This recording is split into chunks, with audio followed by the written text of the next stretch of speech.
live, and there it is. Hello, everybody. It is Monday, which means it's marvelous Mother Tucker's Monday. Hello, everybody. Welcome. I'm so happy you guys made it. We're happy you're here. Gang, we got 40 of you here. Welcome. If you guys don't know who we are, we will introduce ourselves in just a little bit, but we want to take some time and say hello to you guys. So happy Monday, everybody. Welcome. Thank you for making it to the channel. Thank you guys for coming to hang out with us. And the first person that was here, we're spanning the globe tonight. We have Heidi here. Hello, Heidi. How are you? It's great to see you. Welcome. We have V with us here tonight. How are you, V? Welcome, welcome, welcome. We got Diana. How are you? Welcome. Northwest Sunshine. How are you? It's great to see you. We have Christine here with us. How are you? Welcome, everybody. And I love it. It's my favorite time of the night. We got Grady Grupo Vintage Recordings. How are you, sir? And I want to tell you guys, if you're not following him, please make sure you're following him. He's putting up some really good content. What were you going to say, Bill? Did you read what he wrote in your face, Jace? Yes, and I will. All right. This weekend, I will give a look out. Thank you so much, Gavin. And guys, I just think the merge of the music and the vintage is so good. And like I said, if you keep an eye out over there to the side, he's sneaking in little bits and pieces that he's bought from other resellers here on YouTube. And also, Gavin, thank you so much for always linking some of our sales and some of our content. You, Gavin. We all appreciate it so much. And speaking of the Gillette family, the very lovely Karen Gillette is going to be the official mod and bid ender tonight. She's right there. So that's her little avatar. She's the one that you guys are going to be racing. So again, Karen, thank you so much. But I need to say hello to Linda Hellman. Hello, Mom. How are you? Thank you for being here. We have Miss Parker in the house. Hello. How are you, Miss Parker? And guys, if you're new and you've never said hello before and you want to, please don't hesitate. Throw in a hello. We'd love to be able to greet you, and hopefully it would encourage you to chat a little bit more with us. So hello, Jamie. How are you, Jamie? Welcome, everybody. Hello, Elizabeth. And as I'm saying hello, can you guys believe today is May 1st already? Does it even? No. I mean, I don't. It doesn't, like, it literally feels like yesterday that it was like New Year's. And then hello, Miss Steel Whisper. How are you? Welcome, everybody. We got Mama Pam in the house. We got the lovely ENAMOR Amie's mother. Hello, how are you doing? And then I see Sarah. Hello, of Renovative Home. How are you? Guys, if you're not following her over on Instagram, I'll tell you what. She is working hard, flipping those houses, flipping those estate sales, and her reels are so fun to watch. So, and she's down in the Virginia area. So if you guys are down there and could head over to maybe one of her estate sales, from what I see, it's got to be really, really good. So hello, Blythe. How are you, Blythe? It's great to see you. Welcome tonight. We got Miss Pam from the Jersey Shore. Yeah, I know. This weather's been really weird. Like, we had all the rain throughout the weekend. And it's supposed to snow here tonight and into tomorrow. Are you kidding me? And it was 85 just like two weeks ago. Yeah, it's crazy. Michigan. And then today the sun was out down here and it was raining. So it's been crazy. So hello, Laura. How are you? Welcome. We got Nancy here with us. How are you, Nancy? Oh, my word. We got Vintage Treasure Girl here with us tonight. Hello, Katie. Welcome. How are you? We got Cheryl, Treasures by the Sea. How are you, Cheryl? It's so great to see you. I think I see another Nancy here with us. How are you, Nancy? We got the Vintage Chickie Shop. Hello. How are you doing? I see Wanda's here with us. Hello, Wanda. Hello, everybody. We got Don't You Know is here with us. How are you? Welcome. We got Renee's in the house with us. Glowy Girl, how are you? It's so good to. I feel like I just saw her a little bit ago during Amy's haul video. And if you guys missed it, you guys are going to have to go back and see it because Amy, you got some good stuff this weekend. I did. I was very happy with my finds from the weekend. It was a long day, but it was worth it. Yeah, and if you guys didn't see it, please head over and give it a watch. Please give it a watch. So we got Brad. How are you? We got Tina. Always watching, lurking, always keeping her finger on everything. I'm always being watched. Who else is here with us? We got Mary Beth. How are you, Mary Beth? Welcome. Hopefully I didn't miss anybody. I see Linda. How are you, Linda? Welcome. And my chat's jumping. I see Susan's here with us. Welcome, Susan. Hello. How are you? There's the one, the only Patty Rose. How are you, Patty Rose? It's good to see you. Who else is here with us? Did I miss anybody? I see Shannon. Chris, how are you, Chris? It's always good to see you. Happy Monday. I have to get used to when I highlight it to read actually what they're saying. I just see their name and say that. I always feel like I'm missing stuff. Tumbleweed, how are you, Mick? It's always great to see you, Mick. Welcome. Melissa's here with us. How are you? Mary Beth is here with us. Welcome, everybody. Welcome to Mother Tucker Mondays. I'm going to gain a pound, but I'm here for it. How are you, Powdered Donut 69? Powdered Donut 69, welcome. I see Larry's in the chat with us. How are you, Larry? Welcome, Larry. Who else is here with us tonight? Let me scroll down a little bit further. I hope I didn't miss anybody. If I did, hopefully. Oh, I see Sunshine is here with us. How are you, Sunshine? Welcome, everybody. We have some new names in the chat tonight. So yes. Welcome, everybody. Monica's here with us. And as we get down here to the bottom, guys, we do have it's set up that you guys have to subscribe to the channel. We had some gnarly bots come in the other week. So we just feel that that's the best way, because that is the best way to filter any of that out. So if you guys planned on bidding on anything, please make sure you subscribed. We have it at the minimum, just a minute. But if you had planned on wanting to comment or bid on anything, please just go ahead and subscribe. If you don't want to stay subscribed, you can gladly unsubscribe after the sale's over. That's fine. But it just helps us, cover any of the bots. So with almost 100 of you here, Bill, do you want to tell them how a sale is going to work, sir? Sure will. And number one thing, and Amy just pinned it in or put it into the chat. Very first thing, especially if you're new to YouTube, we want to make sure you're seeing the chat as accurately as possible. So you want to make sure you are in live chat, all messages, not top messages. And you can toggle that on your device up at the top. And another thing to understand is you may experience a lag at some point, particularly if you are someone who's bidding on an item. The way we deal with the lag over here on YouTube is we need to refresh, and you refresh by completely closing out of your YouTube app and coming back in. And when you come back in, you just want to take a look at that little red line that is at the bottom of the screen and make sure that it's all the way over to the right.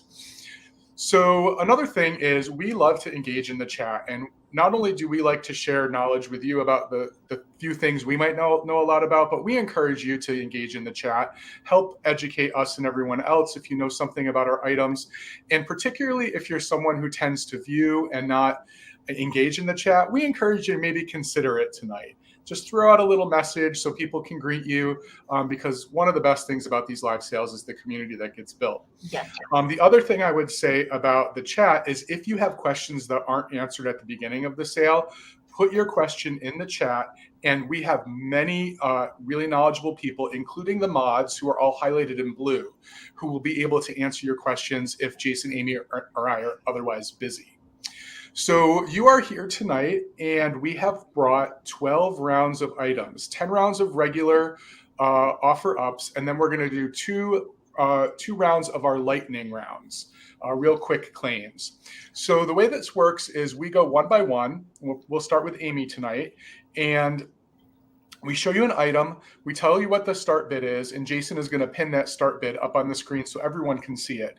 While we're describing the item, telling you anything we might know about it, listening to anything that people in the chat might know about it, particularly letting you know if there are any condition issues you should be aware of, the bidding can commence in the chat. Over here on YouTube, we bid in $1 increments, so you can bid at the start bid or higher. And while we are talking about the item, the bidding can commence. At a certain point, we will begin a countdown, and we'll announce the countdown. We typically do 15-second countdowns unless we really experience a bad lag. During that countdown, the final bids should be coming in. So if you're interested in getting an item, when we start the countdown, you really want to get your bids in, because we typically do experience on Monday nights a pretty big lag. So as soon as we announce the countdown, it's a good idea for you to consider what your highest bid might be.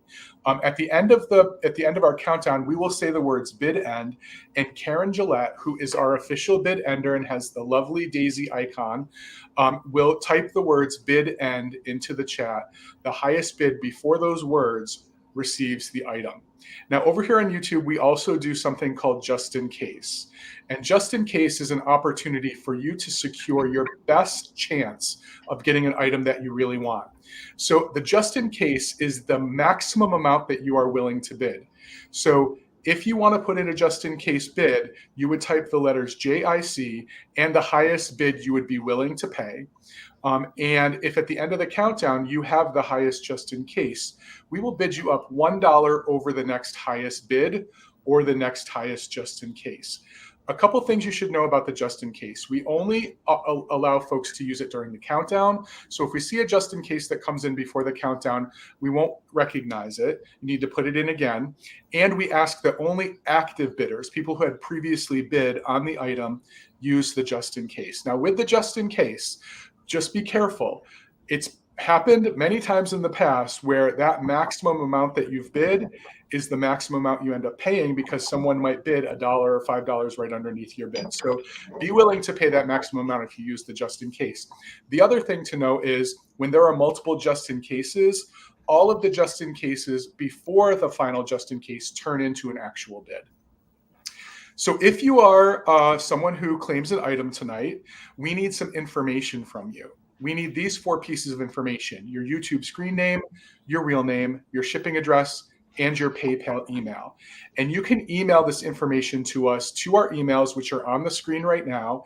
And if you are an Instagram user, all 3 of us are fine having you DM us that information over on Instagram. Now, it'd be a good idea to take the screenshot right now of our emails so that you have them, although we will show them throughout the evening tonight. And if you're new to us and you think you might bid or you're just thinking about it, it's okay to email all 3 of us at once and pre-register with us with those 4 pieces of information. And you just need to send 1 email because all 3 of us can be recipients on that email. So I think that explains everything about the auction. So now we're each just going to tell you a little bit about our shops and our policies. So as you can see on the screen, I'm Bill, Garden Guy Bill. I ship from Northern New Jersey. I use PayPal to invoice only, and I use a option called Pirate Ship, which allows us to get deep discounts. And I don't know if you all saw the memo today. The discounts are even deeper now. Pirate Ship just announced up to $2.90 cheaper. Wow. Okay. Yeah. No, So hopefully that will help for people who are on the opposite sides of the country, because I'm on the East Coast, so hopefully that'll help with the West Coast people. I also offer local pickup at the shop in Northern New Jersey. You just need to message me if you want to do that. I ship to the U.S. and Canada only, and I plan on invoicing tonight or tomorrow, and I ship next day. Okay. All right. How about you, Amy? Hello, guys. I'm Amy of ENAMOR AMIE. So happy to be here tonight. So I do want to say that every first Monday of the month, you will find me here on Mother Tucker's Monday. So I'm super excited about that. Love selling with these 2, my brothers in vintage. So I ship from Michigan. I also utilize Pirate Ship, invoice, and PayPal. Now, I will be doing my packing and shipping on Thursday this week, Thursday, maybe Friday. Because I will be combining any purchases made tonight with Wednesday over on here on Mother Tucker's. Jason and I have a sale at 8 p.m. Eastern, so any purchases from both of those sales can be combined. So yes. All right, I'm Jason. I own a brick and mortar called Mother Tucker's Antiques, thus the name, thus the channel. I'm here in Pennsylvania, so please keep that in mind for shipping. I utilize PayPal also. That's how you'll receive your invoices. I also use Pirate Ship to get you guys the cheapest rates possible. I will be doing all my invoicing on Saturday. I hold everything all week, and then we do all of our packing because we pack it first, and then Tina invoices you, so we have the specific amount that you're going to pay. That'll happen on Saturday. If you need it earlier, just make sure you shoot me that email and say, hey, Jason, close it out, invoice me, and I can usually ship within 24 hours of the invoice being paid. I also offer free pickup, so if you guys want to arrange that to the brick and mortar here, I'm in central Pennsylvania. I'm just about an hour and a half west of Philadelphia to give you guys some idea of where I'm at here in Pennsylvania. And all you have to do is set that time up with us, and we'll get it up to the shop, and once the invoice is paid, you can pick it up. Also, guys, I just want to say, keep in mind when you purchase items from us, just try to keep in mind where you're at in the country versus where we're at versus the weight of it. So, we don't always weigh everything before, we sell it. We try to give you guys dimensions, but if it's something sort of heavy, just please keep in mind that would be a little more expensive. And we do pass all those savings on to you that Pirate Ship gives us. So I think that's it. Go ahead, sir. I just want to say, and I know a lot of you have heard us say this before, but all three of us, in addition to doing sales on YouTube, post content. And one of the things that really helps folks out, especially people who do this full time like Amy and Jason, is for people to subscribe to their channels. And on YouTube, it's difficult to get subscribers because you don't need to actually even be logged in to view things on YouTube. So it makes it super difficult to kind of build your numbers up. Jason and Tina at Mother Tucker's Antiques are less than 30 subscribers away from being at 2,000. So we would super appreciate it if you're not subscribed to Mother Tucker's Antiques yet, please do so. You can do that in the description below. The link is there, but I'm sure one of the mods will drop that link into the chat too. It's free. It doesn't cost you anything, but it helps people who do this full time really out a lot. And to get to 2,000 is a big milestone. Thank you so much, Bill. And that goes to you too as well. Please, all of their links, Bill's link and Amy's link is in the description here as well. Please give them a subscription and also give them all a follow over on Instagram. We all promote a little bit more and sometimes show a little bit more of our, behind the scenes over there on Instagram. Sometimes it's a little easier to do that. So it's always worth following us over there. You get to see just a little extra content over there.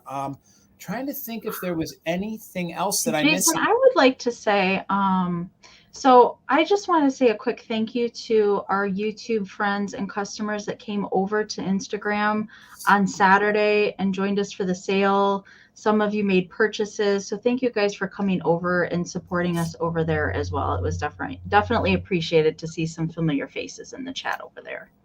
And I know what it was. Please just give us a little bit of grace. We haven't dropped any content. It got really busy at the shop. We had a huge extravaganza. Our spring extrav is usually very busy at the shop. So we have been very busy with that, but we plan on dropping some content ASAP, hopefully within the next week. So please just grant us a little grace if you guys enjoy our videos. We are planning on doing some more things. We actually have some things in the queue. We just have to edit out and get out to you guys, but we'll get it out to you. So gang, with all that said, we'll get it going. Amy, we'll get you up here. Tell me how much your first item is, and then we'll go Amy, Bill, myself. So how much, Miss Amy? I am starting my first round tonight at 24. And I saw earlier in the chat, Mick was asking what our favorite donut flavor was. So I don't eat donuts very often, but when I do, it's typically in the fall. And I do love me a fresh apple fritter made from an orchard. Usually when it's apple picking season. That's my favorite for sure. All right, so I have some salt and pepper shakers up tonight, and we're going to start with the labels tonight. So we get a double dose of labels tonight, and I want to explain this to you. So you see the Lefton label on this one cat, and the other cat says an enterprise exclusive. Now, if you ever run across a ceramic that has enterprise exclusive, that is the Canadian distributor for Lefton. So that's why they both have these stickers. That means that these were produced by Lefton, but they were distributed to a store in Canada. Okay, so we've got some really blingy black cat shakers. I love these guys. They're super special. I have some kind of fancy stuff tonight, you guys, although these I still would consider on the kitsch side because of the rhinestones, but they have these giant rhinestones in their eyes. So these are salt and pepper shakers, and you can see there is just a slight little paint scratching. So the gold paint that you see on these cats is cold paint, so it is not sealed in any sort of way. It's applied to the ceramic after it's been fired, so it is prone to scratching and flaking, and you definitely don't want to get these wet because the cold paint will slide right off. But otherwise, they're in very good shape. There are the shaker holes. They do not have stoppers on the bottom, but they are numbered there as well. There's no chips on these guys. They're in very good condition. These would also be really cute at Halloween time. I picked these up earlier this year, and I've kind of been saving them to coordinate with some other kind of black and gold kind of fancier things. So they measure, the tallest one is 4 inches and the other one is 3 inches. So the salt and pepper little kitties here made by Lefton. These do date to the late 1950s. So that's the, and sometimes the rhinestones will pop out of these, and these look to be in very good condition, not that they were replaced in any sort of way. Sometimes I will come across some of the other rhinestone shakers that Lefton produced. Jason had a pair on Saturday that were some little dapper critters with rhinestone eyes that were winking. And sometimes when I come across those, they are missing and it's just a hole in their head. But Wanda, I see you're 24. Thank you so much. So I'm going to count these guys down because we have a lot of fun vintage to get through tonight. So put in those final bids and let's find out how bad the lag is tonight. All right. Don't forget those just in cases.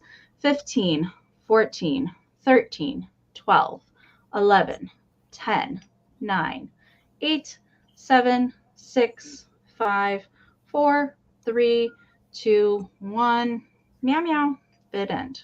That gold paint is in such good condition. Yeah, it's really not that bad. It's probably the best shape that I've seen the gold paint in a while. Worse than red most times. Yeah. All right, there is the bid end from Karen. Wanda, you didn't need your just in case. These guys are coming to you for 24. Congratulations. Thank you so much. They're awesome. All righty, Bill. $10 start bid, Jason. And we got to protect this little fella from the cats that Amy just showed. I have this tiny little Joseph's mouse. And I love her because she's totally my vibe. She's got a big old daisy on her head and she's holding a bouquet of daisies. She has one of those. I love the font that Joseph's uses on its stickers too. So there's a Japan sticker on the bottom and then that beautiful sticker right on her bum. It says Joseph's Original. But she, as I said, she's a tiny little one. And I know people have been enjoying their tinies lately. She is 2.5 inches tall. And I'm just really curious. Like, she looks like she might be the flower girl at a wedding. I don't know. It's just really cute. She's just really adorable. They're tiny little pieces of paint loss on a couple of the petals here and here on the daisy. But other than that, she's in great condition. No chips or cracks, no repairs. And she does have this kind of intricate tail, but just so darling. I've never seen her before. We used to collect these and sold a few off, but I never saw this one before. And she'd be great in a May or June display, if that's what you guys decorate with. I was wondering if she was maybe part of a set. Maybe. I don't know. I'm trying to think. There's I don't know if there's hundreds, but there are lots and lots of these little Josephs, like doing different activities. There's Christmas ones. There's Valentine's Day ones. I can't recall if there's a wedding set one. I really don't remember. It may not be. Maybe I'm just reading into wedding. I mean, also, I knew today was May 1st, May Day, so I wanted to bring things because May Day is all about the flowers, right? So I wanted to bring things that kind of were reminiscent of that. Okay, so right now we're looking for 11 or more. I'm going to go ahead and start the countdown if anyone else is interested.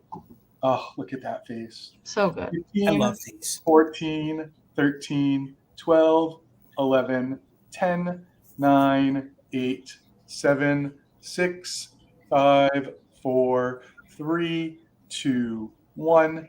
Bid end. She'd make a good cake topper, or maybe like for a bridesmaid or something. Then they get to keep the vintage. You know, that's... She would make a good kitsch can topper. That's what I was thinking. That's a good idea, Bill. It's a good idea. I know. I always put the pressure on. There is the bid end. Thank you so much, Pam. This is coming to you. All right, guys. My first item tonight is going to start at $20. $20, and I'm here for it. So I always have to bring a deer or a pixie. So I'll be cited. I don't have a deer tonight, but I do have a pixie. So I have a really good pixie. It is this Pixie Bank. It is that 60s composition. So it is that 60s composition. It's in very good condition. There is a little bit of wear right here around the coin slot, which is typical with these. That's very typical with these. And then somebody actually had to tape the little slot in. So thank you, Linda. I see your 20. The little stopper, it was a little loose. You can see some of the composition did, work its way out, or the hole did get a little bigger, but the bottom does have probably the most wear. The top has really no wear except for right around the coin slot. So this pixie is riding the two mushrooms, and he is actually like a pink. He's sort of like a purpley pink, he or they. And then, of course, the top mushroom here is in yellow. And then this one is in like a very vibrant, almost orange/pink. So, and of course, you guys have to imagine that is your day glow paint, and it does glow. So it may not be showing all that well for you guys, but the top of that mushroom glows, and then the top, you can see how that one glows. Yeah. So that one literally glows like uranium. So so great. You know, if you guys love your pixies, if you guys love your mushrooms, I love the fact that he's riding the mushroom. Like, I think that's really, really neat, really cool. Let me give you some measurements, and then we're going to count it down. It measures 7 inches tall, so it's a nice size, and it measures about 6.5 inches across. So what I love about these style banks is that from afar, they look like a figurine. You really wouldn't know that it was a bank until you were right on top of it. So, you know, if you guys do a pixie display, if you do a spring display or a mushroom display, this guy's just going to look really good in there. So again, let me show you. He's almost kind of a little angry. He's got a little bit of an attitude, but I'm sort of here for it. And his mouth does glow a little bit, but the most is right here on that mushroom. And then you saw this one glows almost like uranium. So we're at 20 right now with Linda. We're looking for 21 or more. Gang, if you're interested, please throw in those bids because we're going to count it down from 15, 14, 13, 12, 11, 10, 9, 8, 7, 6, 5, 4, 3, 2, 1. Bid end. And I'm not sure of the manufacturer, but I'm almost certain this is Japan. Again, that's the most wear on the bottom, but they display so good. So good. Zoe, I see you at 22. Thank you so much, gang. Don't forget to throw in those just in cases. They could help you win the item if you're interested. So there's the bid end. So Zoe, it's been a while and it's great to see you. Zoe, congratulations. It's coming to you for $22. Thank you. Oh, all right, me. Yes, May is my birthday month too. And I will say after Springfield and Elkhorn, I will be back on Jason's channel. So Wednesday, the 24th, we'll be having a birthday bash sale that night. So that's going to be fun. All right. So my next item is going to start at 18. And I do have some McCoy pottery tonight. I have been looking for some pottery to bring to the sale because I know Jason and Bill have been bringing pottery, and I usually can't find any that is in the affordable range, especially for McCoy.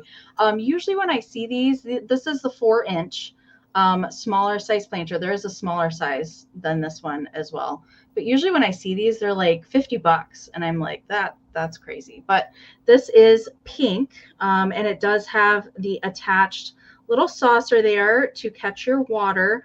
And this is the quilted rose pattern. I did show this in my little live haul earlier today. So there's the McCoy stamping there on the bottom. It is in good shape. I was looking it over in my 8 lights I have in up here. I don't see any chips. I don't really feel anything. There might be just a little bit of crazing on the inside down here where the drainage hole is. There's a little bit of crazing. And maybe a little bit around the lip, the inner lip of the planter, but otherwise it's in really good shape. I love the pink. I have turquoise ones. I have the turquoise kind of minty green ones on my kitchen that somehow I've managed to keep my succulents alive in. They really like that window. And I have also transferred my little air plant that I got from Bill at Christmas. It's still living, Bill. It likes the kitchen window, so I don't dare move it. But it does, the planter here does measure 4 inches, and it's also 4 inches in diameter at the top. So right now I see Tammy is in at 20. Thank you so much. So we're looking for 21 or more. I am going to count it down, you guys. So don't forget those just in cases if you're actively bidding. 15, 14, 13, 12, 11, 10, 9, 8, 7, 6, 5, 4, 3, 2, 1. Bid end. Karen Lord, I agree with you. An African violet would be really nice in there too. Yeah, my cat killed my air plant. Got a hold of it from Bill. We know, Jason. It was a tragedy. I'm sorry, Bill. All right, Laura, I started 22 and Tammy's back in at 24. There is the bid end from Karen. So Tammy, this is coming to you for 24. Congratulations. Thank you so much. And what's so interesting about these McCoy planters with the saucers, like the one that Amy just showed, McCoy made these to be the disposable, everyday utilitarian ones. And they spent a lot of time making very decorative planters that are actually undervalued today. Everybody wants the ones that Amy just showed because we got into our minds that we need saucers in all of our planters. Yeah. So you're right. Those are $40 or $50 a piece when you see them kind of in the wild. That was a good score. All right, Jason, I'm going to start this at $18 as well. And, you know, I always bring some pottery, some glass, some kitchen. This is my first piece of glass tonight. And it's always got a floral theme to it, right? So this is a Fenton rose bowl in the smallest size one, in the satin custard finish. And it is hand painted on both sides, two different views on either side. Now, people online call this the poppy, but it's definitely not a poppy. My guess is it's probably a dianthus, like a mini carnation. It's often referred to as a sweet William. Okay. Sweet William. Right. Or pinks. Sometimes you hear them called pinks. It might be a phlox, but I think it's a dianthus. But here's what's special. We know that most of these older pieces of hand-painted pottery are signed by the artist, and this one is. But this one also still has one of those old blue and gold Fenton stickers on it. Love it. I love those stickers every day, right? So this was hand painted by Lisa G, but it has that amazing sticker on the bottom as well. So the rose base is 3.5 inches tall as well as 3.5 inches across, and I love pieces that are essentially a box. That's what they are. And no condition issues. We talk about this a lot because I've brought a lot of satin custard recently, but a lot of times the satin gets all messed up or it gets greasy or it gets scratches in it. Nothing in this one. It's really well taken care of. And as you can see, that hand painting is just so delicate and beautiful. And what a great color scheme to be on this custard eggshell sort of finish. You can just actually see these, I think, moving in the wind, right? Right. And Bill, this one doesn't glow, does it? I don't think this one glows. No, okay. It does not. Yeah, the color. I don't even know what decade that sticker was, Jason. Do you know? That sticker right there is probably the 70s. That's a 70s Fenton sticker. Yep. Into the early 80s. Yep. So I'm going to go ahead and start a countdown. So if anyone else is, yes, there are plants I don't like. Maybe I'll do a video one day on the plants I don't like. There are a few. I can't believe that, Bill. Oh, there are some nasty plants in the world. One of them being poison ivy. I've been hospitalized for poison ivy before. Yeah, I'm not allergic to that. I've had it in places no one should have poison ivy. Let's just say that. Yeah, I've heard that's painful. Including my throat. What? Yeah. Oh, boy. So I thought you were talking downstairs because I knew people that. I was. It's been everywhere. The other crazy thing is one of the oxalic acid that's in poison ivy is also in the sap that comes out of the top of a mango where it attaches to the tree. And I didn't know that I was allergic to that when I was first in Africa. And I was in the hospital my first week because I ate a lot of mangoes that week. Wow. Anyway, I'm going to start the countdown. So we're looking for 18 or more, or 19 or more, 15, 14, 13, 12, 11, 10, 9, 8, 7, 6, 5, 4, 3, 2, 1, bid end. Oh my God, Patty had chicken pox in her throat. Yeah, that can happen as well. Wow. My gosh. I mean, I've heard of people just standing downwind and getting poison ivy. I do. I don't even need to touch it. Oh boy. And I'm a gardener. So imagine that. I actually have some in the garden right now, what I was telling you about earlier, Jason. There's some out there. There's some out there.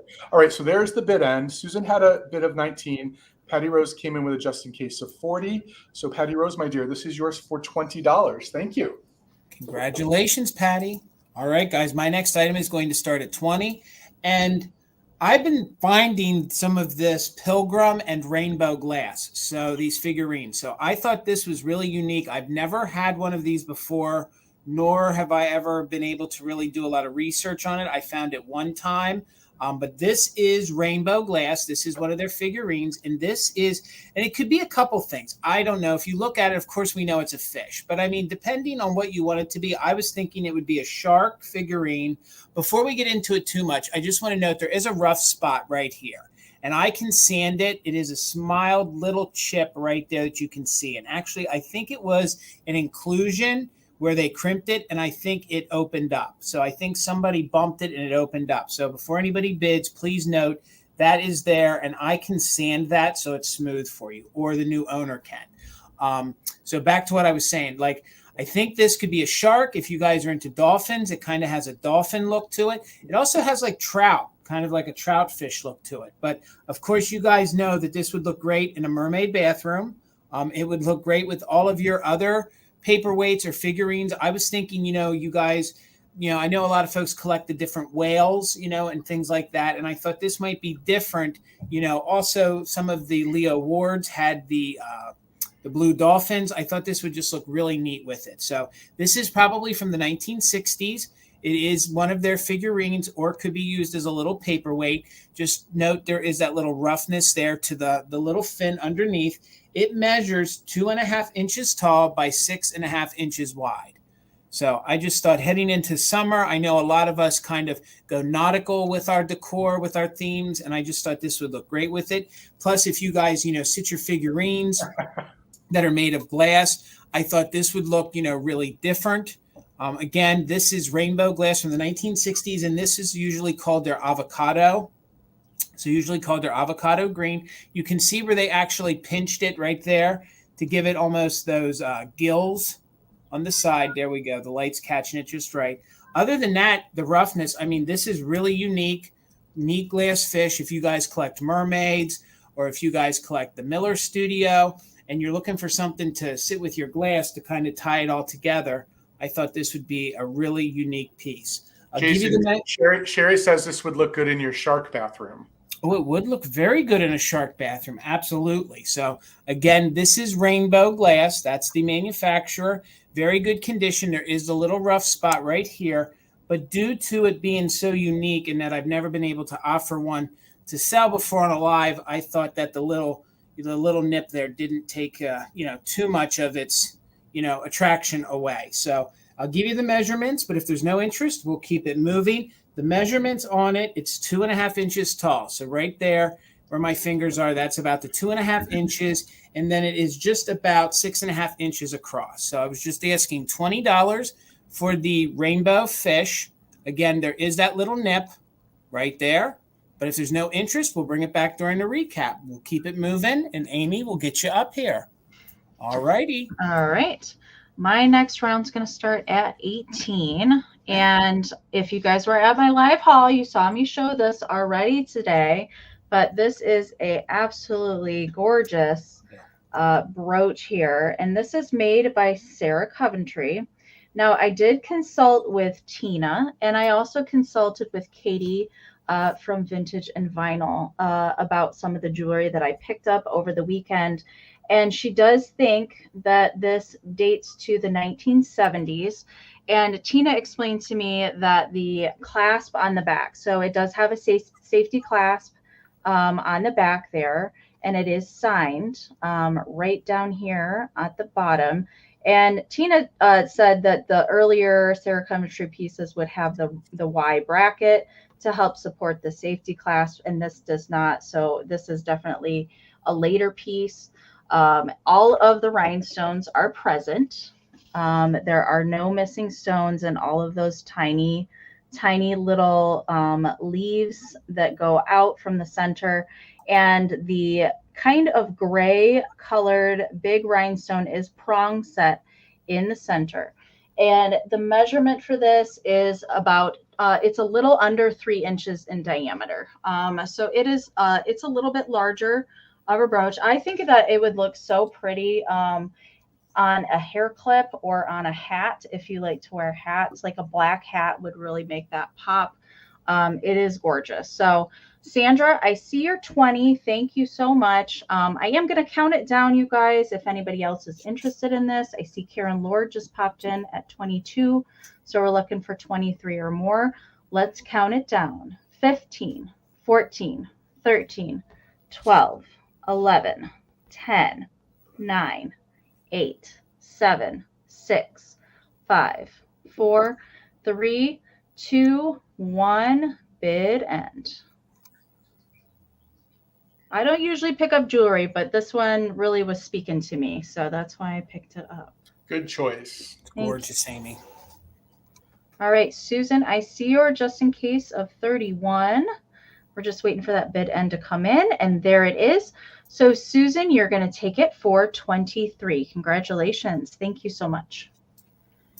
All righty, Bill. How much, sir? $4 for choice, Jason, and this is my only choice round of the evening. I have 3 1949 Whitman books that are in amazing condition. And what's ironic about this is I had 3 of these a couple months ago in a sale with Jason and Amy, and all 3 of them were different than the 3 that I have today. I noticed that. Yeah, isn't that crazy? And I got these at completely different places, but now I look out for these because I just think they're adorable. The illustrations in these are so good, and they typically always feature like one central animal and the story of that animal. And they're just really well done. And again, I found ones that are in really amazing condition. So the first choice is Prince, the horse or the pony. And I just love that Prince has these little flowers. The second one is Chipper, the spaniel. Anybody? Yeah, it looks like a Cocker Spaniel. Yeah. Oh, yay, I'm getting better. I need to study. And Chipper has a story. Chipper has a story that, well, if someone chooses Chipper, you'll find out the story. It was a little tearjerker at first. And then there is Fluff, the newborn kitten, who has her own hanky. I just think it's so cute. But I love these little Whitman books from the 40s. My word. It looks like peso. And they're from the 40s. And look at the condition. There's no staining, no smells, no bends. Nobody's written in them. I mean, how does this happen?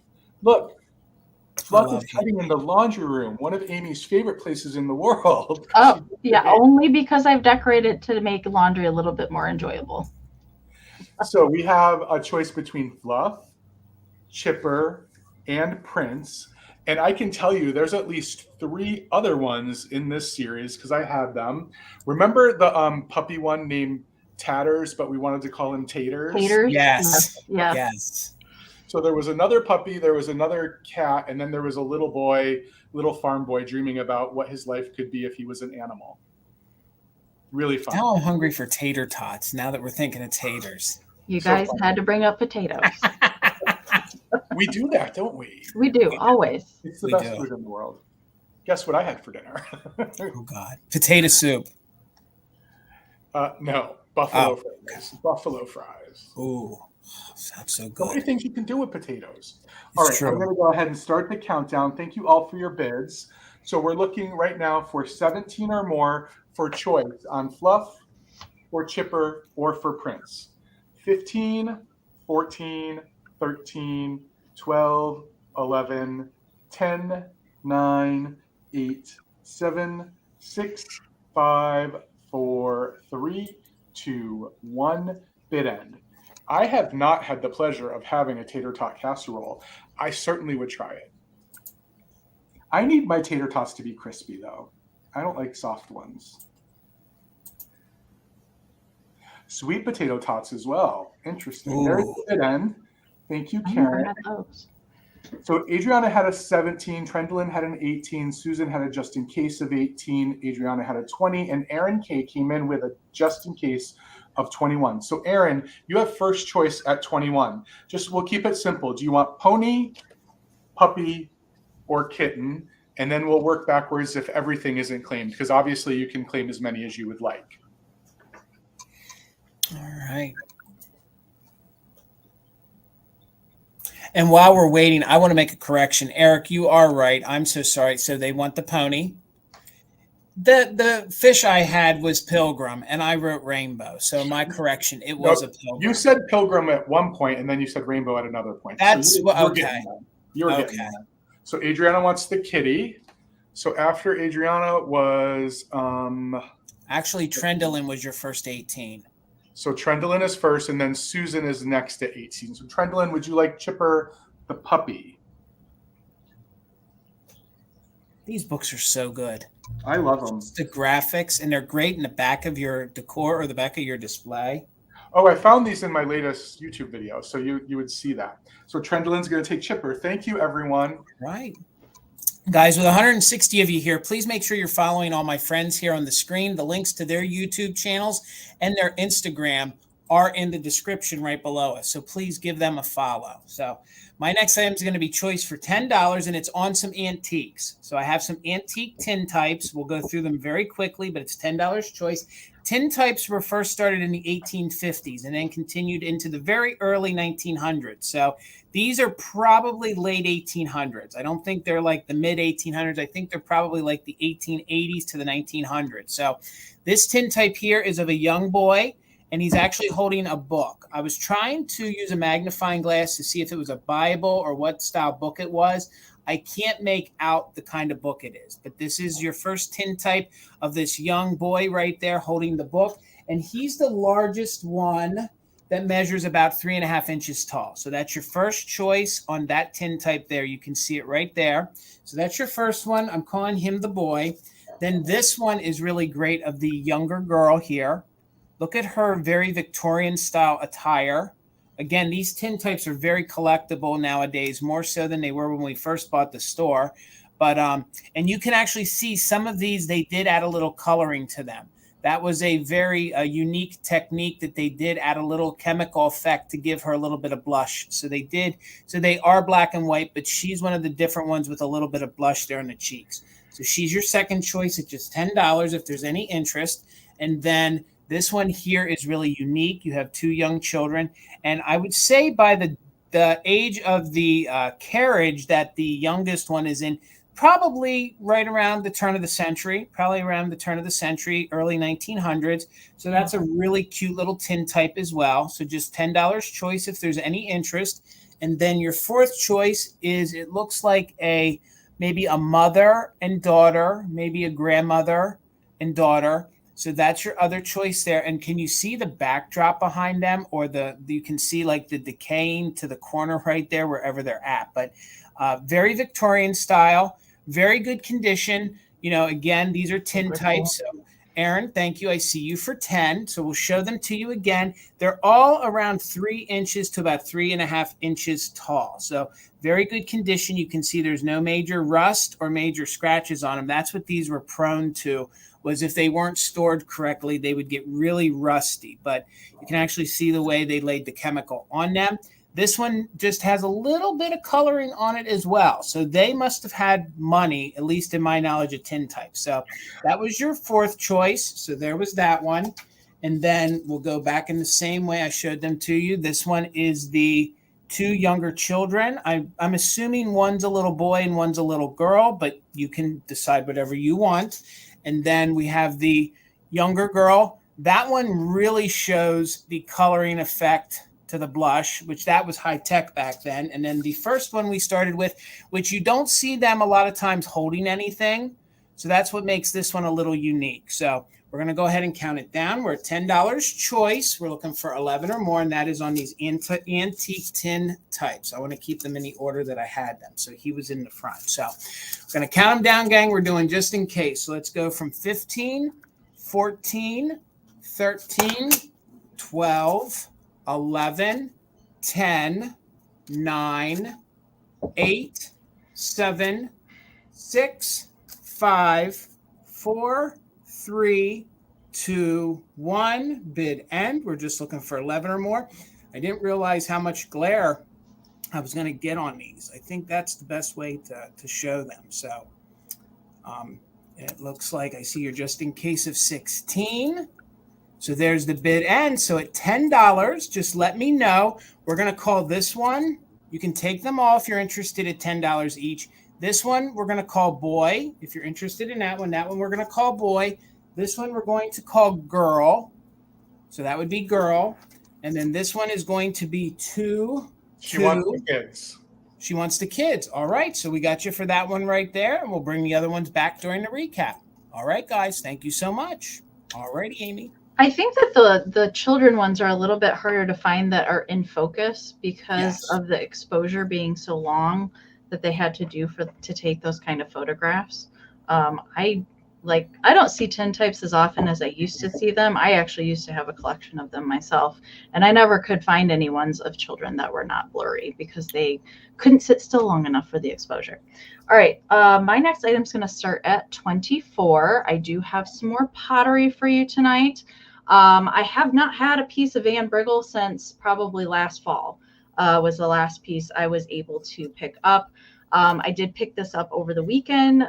This was also in my live haul today. So this is going to start at 24. This is called either the triple trumpet or the triple cornucopia little bud vase here, and it is in the white matte glaze. Now, I think it looks in person, it's not super stark white. It is a little bit on the kind of grayish side of white. It's not super stark white, as you can see against the cardstock, but it's got 4 holes here for you to utilize. And on the bottom here, you can see this kind of nubbin that helps it sit up, but it also, they produce these so that they could be stacked. So you can actually take another one of these and the nubbin will fit down in the center, and then you can kind of stagger the trumpets along the side and have a double stacker. And I've also seen people utilize the center as a candle holder. Now the lucite is not coming with it. It was just the only candle I had up here. But I just wanted to show you what it looks like with the candle, and then you could arrange some flowers around your candle in the center. I really like that look. It's very different. I know typically I gravitate toward the Ming blue glaze in these, but I really liked this because it was simple. It could go in pretty much any decor. And it's pretty universal color-wise. So you could pair it with glass. You could pair it with other pottery. It is stamped. It is an earlier piece of Briggle, made in Colorado Springs, Colorado. So the little stamp is right here on this foot. And this is an earlier piece. They did make these in some of the other matte color glazes. They also did these in some of the high glaze glazes that they did as well. The piece here does measure 5 inches wide by 4 inches tall. So I liked it. I thought it was different, and I usually don't come across Briggle that's not hundreds of dollars either. So I was happy to be able to pick this piece up. But if there is no interest, that is okay, and I will bring that back at the recap. Thank you, guys. I would see like 4 or 5 of those stacked on each other. Yeah. They would look really cool like that. A tower. So, Jason, I'm going to start at 14, but I just wanted to report the happy news that Mother Tucker's is now within 20 subscribers. Woohoo! 2,000. So if you weren't here earlier to hear my plea of please subscribing to Mother Tucker's channel, because you're here right now, if you're not already subscribed, give Jason and Tina a subscription so they can get to that big milestone of 2,000 subscribers. So for $14 start bid, I am offering these adorable little bear salt and pepper shakers that are hanging out in a tree. And I find these salt and pepper shakers that are meant to be hanging every once in a while, but I never find them all together. There's a pair of those hanging scarecrow salt and pepper shakers. You know that scarecrow set? Yeah. They don't have the hanger, and like I see it all the time, and you just can't do anything with them without the hanger. So it's so nice to find one where you actually have all the pieces that's in good condition. So these are Japan shakers. They are stamped on the bottom.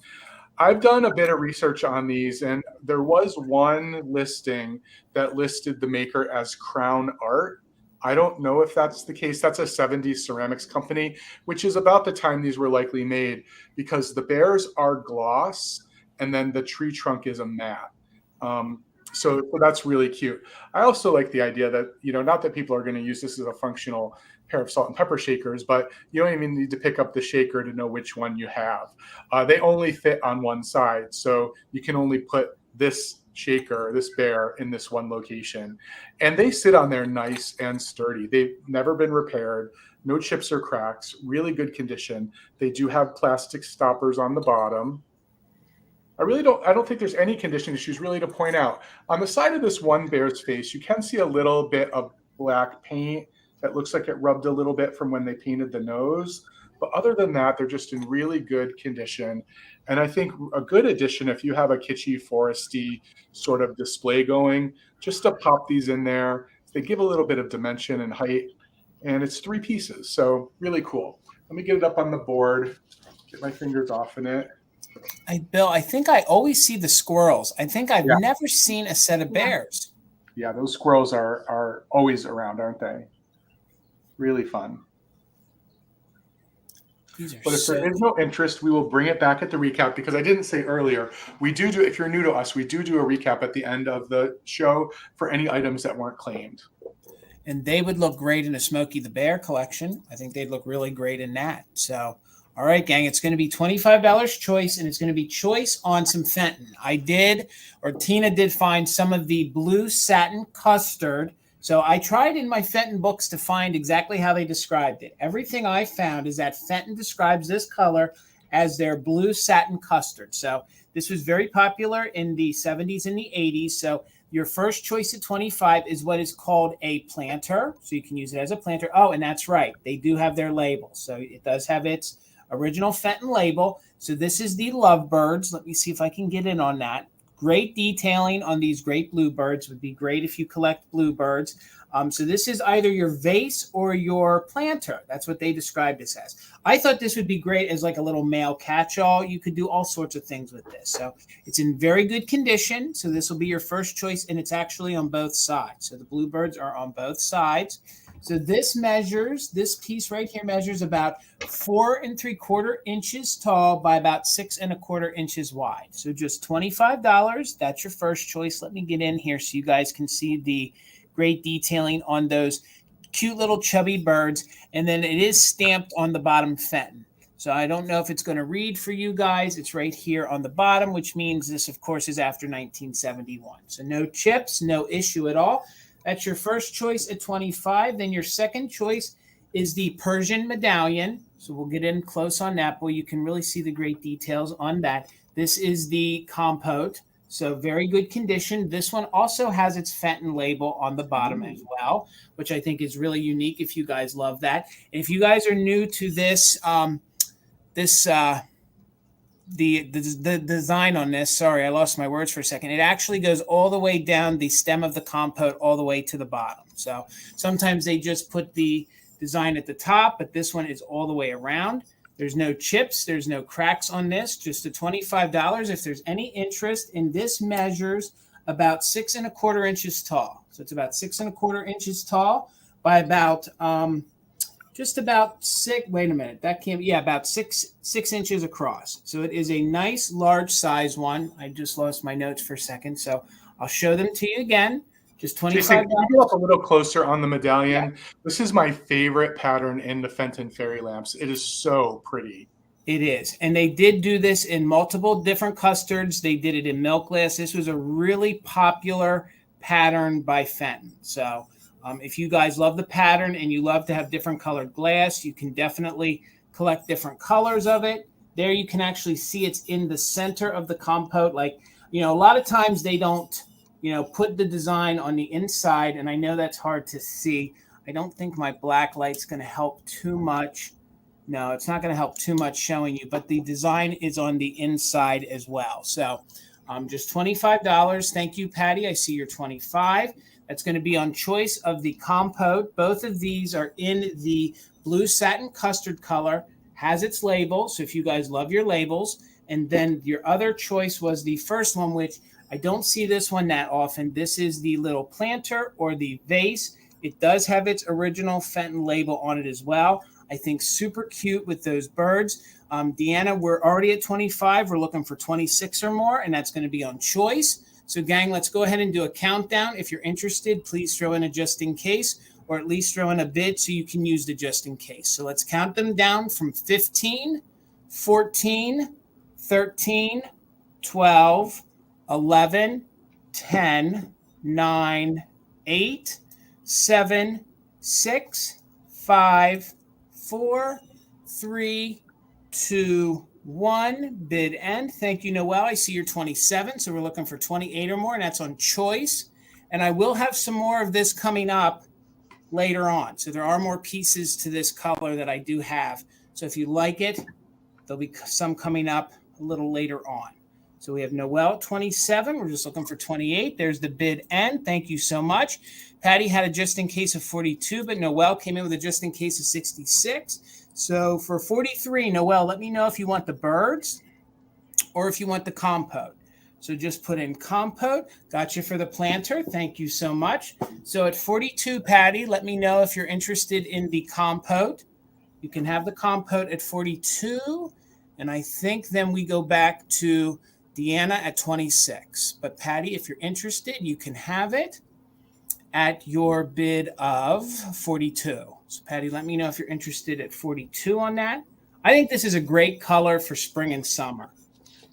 And Great Christmas. color. Oh, you're right too, Amy. You're right. Absolutely. Okay, got you, Patty. You wanted the vase. So we'll go back to Deanna at 25. Deanna, let me know if you're interested. I can watch the comments. We're going to keep it moving. But Deanna, you can have the compote at 26 if you're interested. So hopefully I didn't miss that. And we'll get you going, Amy. How much? Okay. I am bringing my most expensive item tonight right now. It's going to start at 52. You got it. And if you guys saw my epic lady head vase auction video, you will recognize her. So I have been saving her again to kind of pair with some fancier things. I also thought that she would be a great thing for a Mother's Day display or for a gift. So I'm starting her what I won her for at the auction. She still has her original number from the auction when she was on the table in her head. But she is a very fancy Victorian styled lady head vase, and she is made by Yukako. She does have a coordinating lady that is facing the opposite direction that matches her. She is just, she was very different to me, and that's why I picked her out of the 287 lady heads that were there. I just liked her. She's very different than things I typically tend to gravitate toward, but she is in excellent shape. You can see how detailed her face is. She's got spaghetti applied all the way up her little collar that goes around her neck. She has spaghetti here. There are no missing pieces of spaghetti or no chipping to the spaghetti as far as I can tell. Sometimes they are prone to chipping and come off in little chunks. I don't believe there are any missing from her.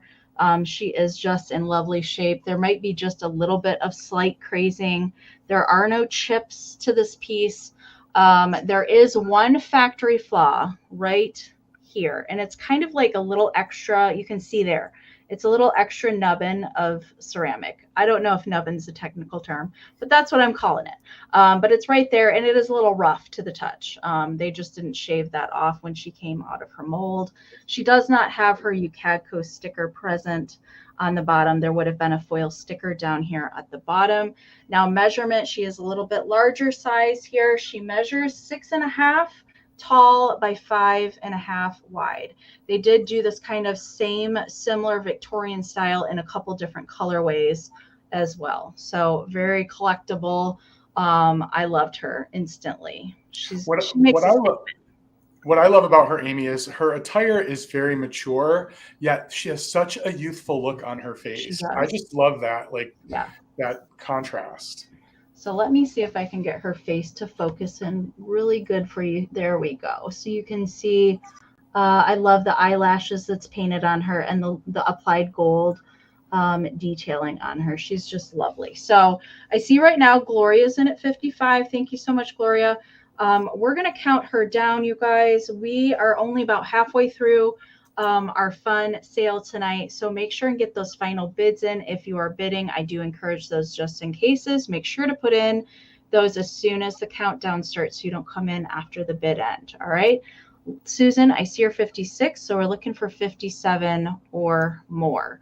15, 14, 13, 12, 11, 10, 9, 8, 7, 6, 5, 4, 3, 2, 1, bid end.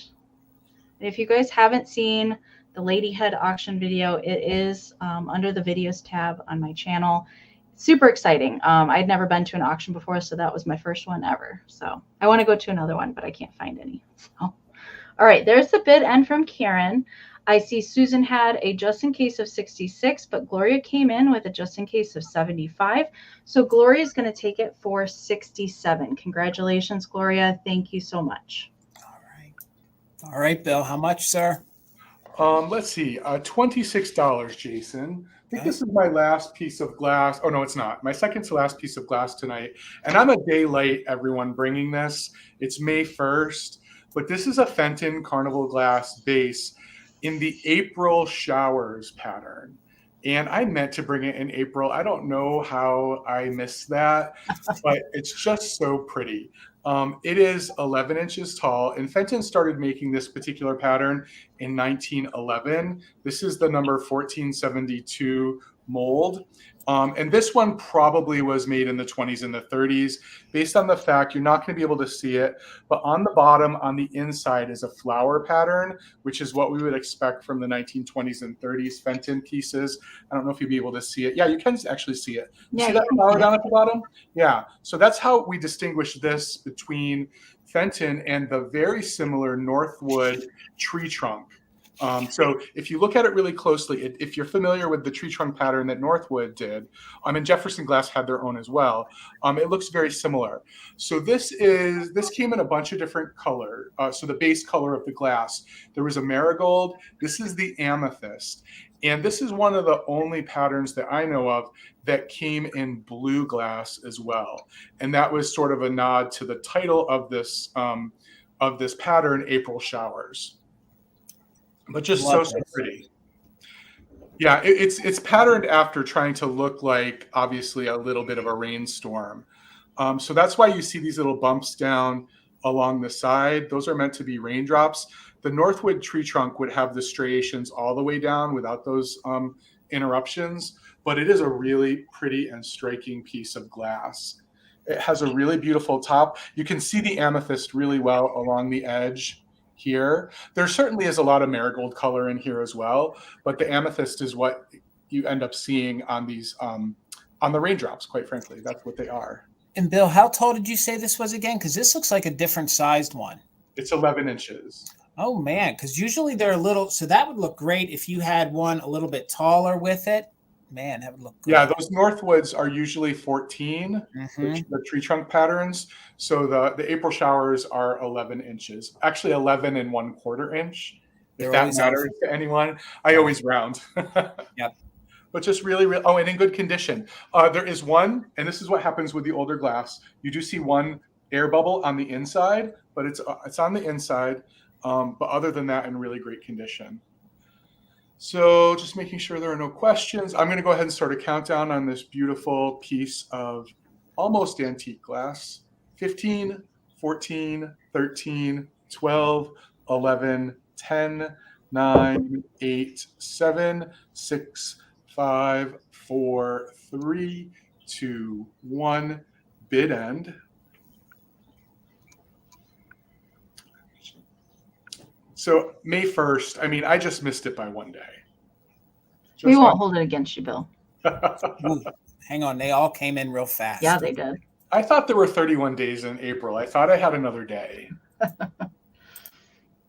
Okay, so there is the bid end. Thank you.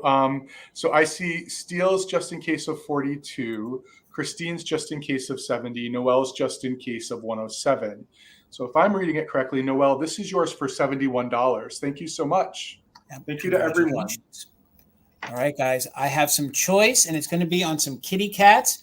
This is actually a series, and the series is actually called Characters of Cats, and they each have their original labels on them, and they're all made in Taiwan. So they're just $8 choice, and I always bring very kitschy. I know we have folks in the community that like more realistic cat figurines. So I thought these were a good little change. So I will give you their names really quickly if there's any interest at $8. So each one has their label. So let me show you that. Each one has a little label on the bottom, and it says Taiwan on it. So this is your first little one. They're cats of character, and this one is called Sitting Pretty. So there's that one. It's Sitting Pretty. So just $8. Then this one, this cute little kitty cat here, no damage at all. This one is actually called, and I have it written down right here. This one is called Stalking. So this one is Stalking. If you guys have cats, I think you've all seen your kitty cat do that. So this one's a cute little gray one, $8 choice. And then this one is Catnap. So this one is Catnap, and I think is just so cute, the little tiger cat. Thank you so much, Cajun Princess. I see you for 10, so we're looking for 11 or more. And the way they do display is the way I have them up here on the board. So you can sit them however you want. You know, the one is on its back, just sitting there sleeping, and then Stalking, and then Sitting Pretty. So I'll have another set of 3 or another choice of 3 coming up later in the same collection. And I think the bottom said that there was a potential. I think they made 24 in the series. So I think there's a 25 in the series. So if you're interested in it, you could have actually 6 to start your collection right now tonight. We'll do another choice round of 3 in a little bit. So we're at 10, looking for 11 or more, and it's going to be choice on the Made in Taiwan little cats, and they're called cats of character, and they're actually Taiwan, which probably dates them to the 70s or the very early 1980s. So let's go ahead and do a countdown for 11 or more. We'll go, Wanda, I see you at 12. Thank you. So we're looking for 13 or more. Let's count them down from 15, 14, 13, 12, 11, 10, 9, 8, 7, 6, 5, 4, 3, 2, 1. Bid. We're back with Cajun Princess at 13. We're looking for 14 or more, and that's going to be on choice of these. So if you guys are the winner, just let me know which ones you're interested in. You can definitely take them all, but we're looking for 14 or more, or the bid end. And they all, the one sitting is about 3 inches tall. So they're all about 3 or 4 inches in height, standing or laying down. So Cajun Princess, you have first choice at 13. Then Wanda, you'll have backup at 12. So Cajun Princess, let me know if you want the standing one. You know, if you want the standing one. I got you, Wanda. And then this one is going to be the Stalking. So let me know if you want Stalking. And this one we'll call Sleeping. So let me know you want the first and second one. So the ones I showed was the Stalking and the Sitting Pretty. So those will be yours then at your bid, Cajun Princess. Those were the first 2 that I showed. And then it looks like, Wanda, you have choice at 12. If you're interested in the nap one, if I can hold it properly so it looks a little cuter. Yep. You want the Stalking and the Sleeping. Okay. Then sorry about the confusion. Wanda, this is the one that's available at 12. So if you're interested in the Sitting Pretty at 12, you can have the Sitting Pretty one at 12. And we're going to keep it moving and get Amy up here, and I will watch the chat. Okay. All right, Amy. Peter, I think you're caught in a lag. So you might want to refresh and make sure that you are in live chat, all messages. Everybody, make sure that you are there and that your red line under the screen is all the way at the right so that you're not behind in the feed. All right. My next item is going to start at $40. And if you were at my live haul today, you already heard me talk about this. And I am actually starting this a lot lower than these typically sell for. So this is a very, I'm going to say rare, because I've never seen one in person, not in a showcase, not anywhere. They are very, very hard to come by. So this is a Brighton Laguna pottery Figaro. And it is stamped here on the bottom as well, has its original foil sticker. This does date to 1940. If you're not familiar with Brighton Laguna pottery, they were the very first company to have a contract with Disney to produce figurines based on their movie illustrations. They have a whole collection of Pinocchio specific ones from 1940. There's 12 total figurines in the Pinocchio collection, but this is the little Figaro kitty. He is in really good shape for his age. He does have some crazing present on the white ceramic, and I will note that there is a glaze slip, so it is rough to the touch. It's not a chip. You can see that it is colored in exactly how the pottery was painted. It just did not get glazed. There's another glaze slip right here on the kind of crook of the elbow where the black glaze did not take. Otherwise, there's no chips on Figaro here. And I will note that this particular cat usually sells close to $100.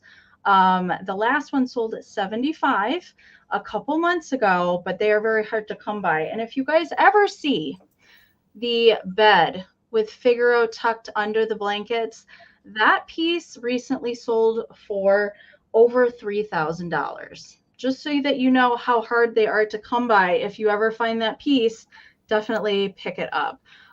Figaro here, darling cute. He does measure 3 3/4 by 4.5 inches to the top of his ear. Very good shape. Again, there's no chips, just a couple little glaze slips where the glaze didn't take. There is some crazing present. Laura, I see you're 42. He does sit. Yes, he does, Laura, or Wanda, I'm sorry. He does sit. So that's kind of how his posing, he's kind of has his paw up in the air, ready to tap. I think, I'm trying to think of the part in the movie where he's like this. Oh, I do. It's when he's sitting on the table and Cleo is in the fishbowl and he's reaching down into the fishbowl. So I think that is the pose there. All right, so we're going to count this down, you guys. Laura's in at 42. We're looking for 43 or more. I'm going to start that countdown. Don't forget about those just in cases tonight. 15, 14, 13, 12, 11, 10, 9, 8, 7, 6, 5, 4, 3, 2, 1, bid end. And they did make the first series that they put out was of Snow White. There also are some Bambi figurines, of which I own 0 of. So, all right. So I see Carol Glowy Girl has a just in case of 69. Laura has a just in case of 65. We're waiting for that bid end. There it is from Karen. Thank you again, Karen. You are awesome. So Glowy Girl is going to take it for 66. Congratulations, Carol. Thank you so much. All right, Bill. $30, Jason. And just in time to celebrate No Mo May, I found this amazing needlework, right? This is good, Bill. This is actually embroidered, but it's cruel because it's embroidery that uses wool yarn instead of embroidery floss. I'm learning, people. I did my research. But this is just an amazing piece. Big pop of color, very mod looking to me, and a nice size. What is the size? I wrote it somewhere. 13 by 5 by 14 by 5. And it is in great condition. Let me just give you, someone with a lot of talent made this. And you can actually see the different stitches, the French knots in the middle of the flowers, then the regular stitching, then the chain stitching. That's just good. really, really That's cool. real good, Bill. Yeah. Isn't that nice? You can't not smile when you look at this. I mean, this. I do want to point out that on the frame, though, just know that there is that scratch there on the frame, which if you wanted to, you could touch up. But in terms of condition, that's the only condition issue. Amazing. And again, I was joking with my buddy earlier today who mowed his lawn for the first time. Yeah. Some of you might not know, but I don't mow my lawn. I let the insects, especially the beneficial insects like the ladybirds or the ladybugs here, I let them eat and get healthy for the season so they can eat all the mosquitoes and gnats and other nasty things in our garden. But just a really, really pretty, I think, piece that obviously someone made a while ago. Unfortunately, at least in the way that it's matted now, I don't have a name or a year, but nonetheless, it's pretty great. Nice and big. I love the contrast of colors. It is so reminiscent of the era. Like that is very 60s to 80s right there. Yeah. So good. Yeah, even without the ladybugs, it would be pretty amazing. And then just popped on top of it, how great is that? And it makes me wonder if, like, I think back then there weren't as many kits. I think a lot of people did these freehand as well. This may have been a kit, but I think back then a lot of people were probably doing just stuff that, you know, getting a piece of burlap or I don't think, yeah, this is kind of burlappy, and just kind of doing it freehand. All right, I'm going to go ahead and start a countdown. So if you are interested, now's the time for it just in case. Sarah right now has the high bid at 36, 15, 14, 13, 12, 11, 10, 9, 8, 7, 6, 5, 4, 3, 2, 1, bid end. Yeah, that doesn't surprise me, Susan. Both Sarah and I are gardeners, so we are attracted to sort of a lot of the same things. Yeah, definitely does look like something Sarah would like. And Cajun Princess, I did see your message. Thank you so much. Okay, so Karen came in with her bid end. So Sarah at Renovative Home had a 49. Vintage Chicky Shop came in with a just in case of 50, and Christine came with a just in case of 75. So Christine, congratulations. It's yours for 51. It is very lovely. So good. All right, guys. My next item is going to start at $40. Before I do, we got 160 of you here. Please make sure you're following all my friends on the screen. They have YouTube channels. The links are down below. All you got to do is click on it, give them a subscription. It's that simple. And then please follow them over on Instagram. Please consider giving me a follow over on Instagram as well. And thank you, Karen Gillette, for being our mod and our bid ender tonight. And please, Karen, if you can get a chance, put Grady's link in there as well. And please give him a follow as well if you guys love some vintage music. So, all right, $40. And I brought some Van Briggle, and I don't often find Van Briggle around here in Pennsylvania, let alone the figurine. So if you guys are into kitty cats, they apparently, the research I did, they did 2 sculpts. So this is the little pouncing or plain sculpt, very good condition, no chips, no cracks. You can see that it is marked Van Briggle, Colorado Springs right there on the bottom. I love the fact that, I love the way they signed the Van Briggle. I think that is just so arts and crafts. Nancy, thank you. I see you at 53, so we're looking for 54 or more. Very good condition, and this is in the Ming Blue. So it's in the Ming Blue. The bit of research I did, I saw a white one.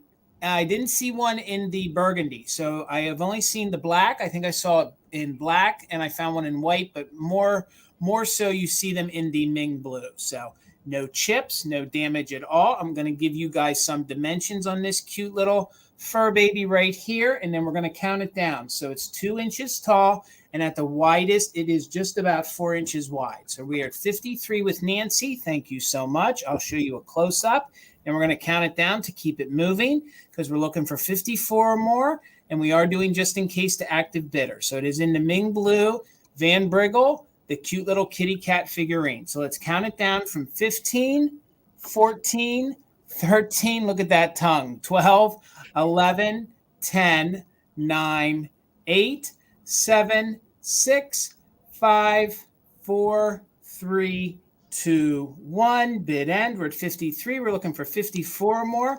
Nancy's got the high bid on the little Van Briggle kitty cat. There's the bottom. Now, I know there's ways to determine the age from how they signed it. I don't know that. So Adriana, I see you at 54. Thank you so much. Or for 55 or more. But there's the bottom if anybody knows, and it helps right before the bid ends. So congratulations. You got in there right there at 54. Thank you so much. All right, Miss Amy. Okay, my next item is going to start at 18. Okay. And we're going back to a little kitsch now here. So I do have a little Napco girl here. So let's get her in focus. So she is made by Napco. She is dated 1958 here on the bottom. She is actually a bobby pin holder. So if you look down in the cup here, there is a little magnetized disc there, and that was to help keep your bobby pins in place. My bobby pins are not the old style, so they are not going to probably stick up as far as the older style ones were. But this is the magnetic bobby pin holder. And this one, they did do, just like the birthday month angels, they did a different one of these for every month out of the year. And this one is for July.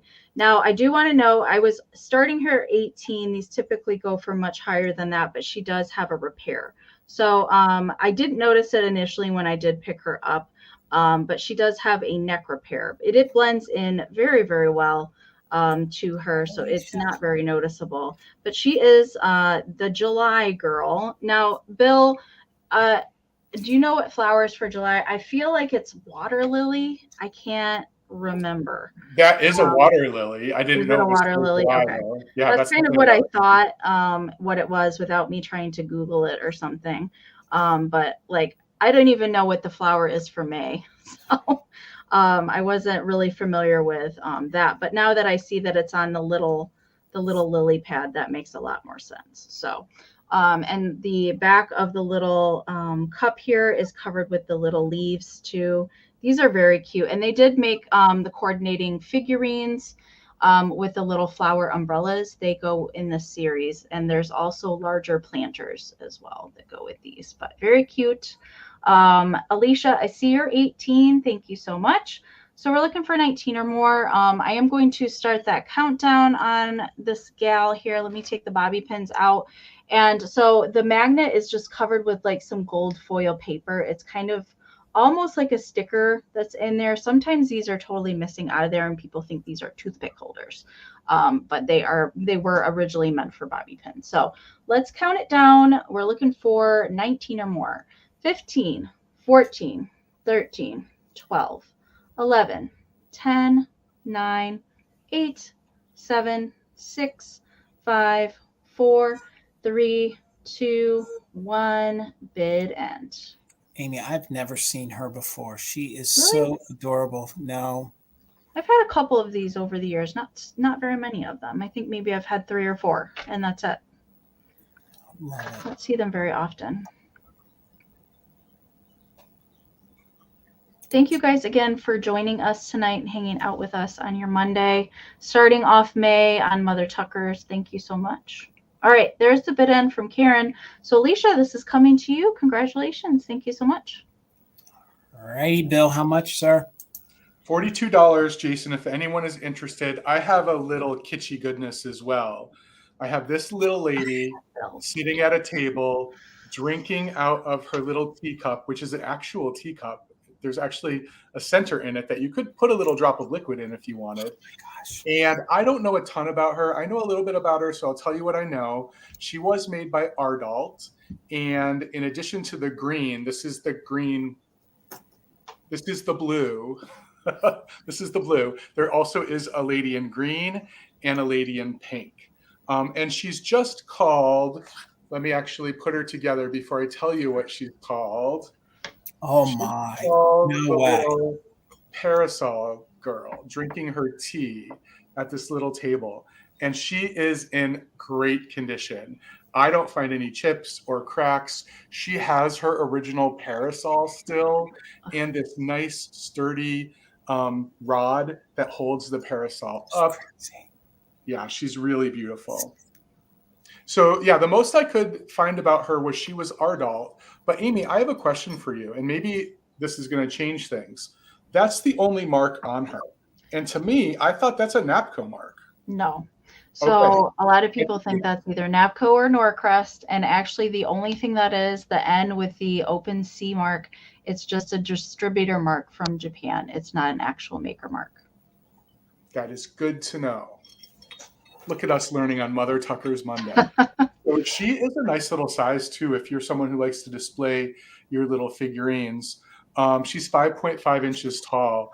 And if you look at recent sales of her, which there aren't any, the last one that was sold was in 2020, and then before that was 2017. I'm taking away from that she's not all that easy to come by. She's not. Yeah, so really cute. Really cute. She's got this beautiful floral detail on the top of her parasol as well. The same detail on her dress. What's that? She is, Patty. Patty said that Amy's a walking encyclopedia. She is. Yes. Yeah, she absolutely is.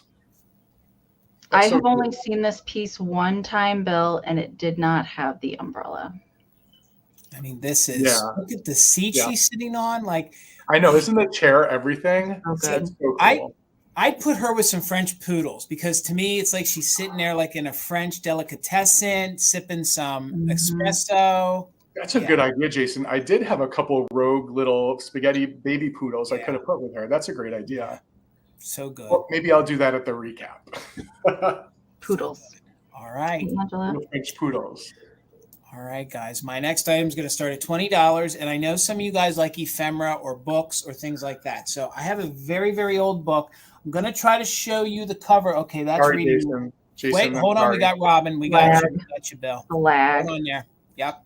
All right, I'm going to go ahead and start a countdown. Thank you for your bid, Robin. Right now we're looking for 43 or more. 15, 14, 13, 12, 11, 10, 9, 8, 7, 6, 5, 4, 3, 2, 1. Bid end. That little teacup just kills me. I actually think that's what sold me on it when I saw it. I'm like, I've had a couple parasol things before, but I've never had one with an actual little teacup on the table. I mean, so fun. There's the end. So thank you so much, Robin. This is yours. All right, guys, we'll get me back up here, and my item's going to start at $20, and it's for a very older book, and it is actually called Primer of Physiology and Hygiene. So this book is actually copyrighted 1855. So it's copyrighted 1855. Now, there is some wear to it. And it is a little hard to read here on the front. But I'll tell you, I think this was a very well-loved, very well-used textbook. I did highlight a couple things I want to show you.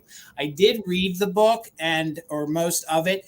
I'll be honest with you, for the 1800s, not much has changed. They really knew. So it actually, I'll take this out here so it doesn't fall. So from 1885, these are some of the graphics on the inside, which I think are just great. It shows you all of the muscular parts of folks' bodies. Now, what I find very interesting in reading this, and I won't go into great detail, is that they equated everything in this.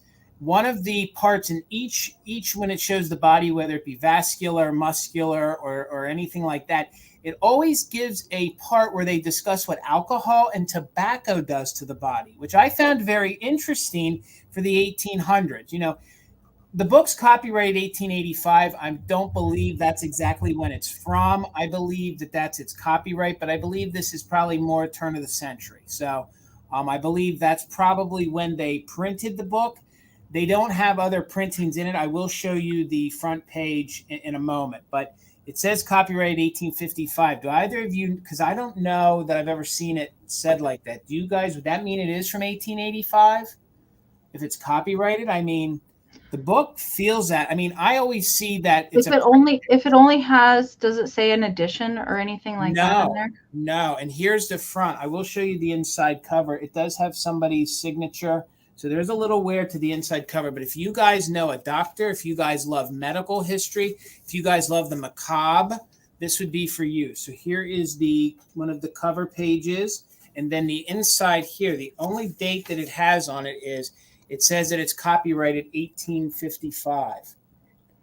So I would think that that's a first edition. Okay. All right. So Aaron, thank you. I see you for 20. So that was the one page I wanted to show you. And it actually came from Allegheny, Pennsylvania. So that's where the college or the library that it was in.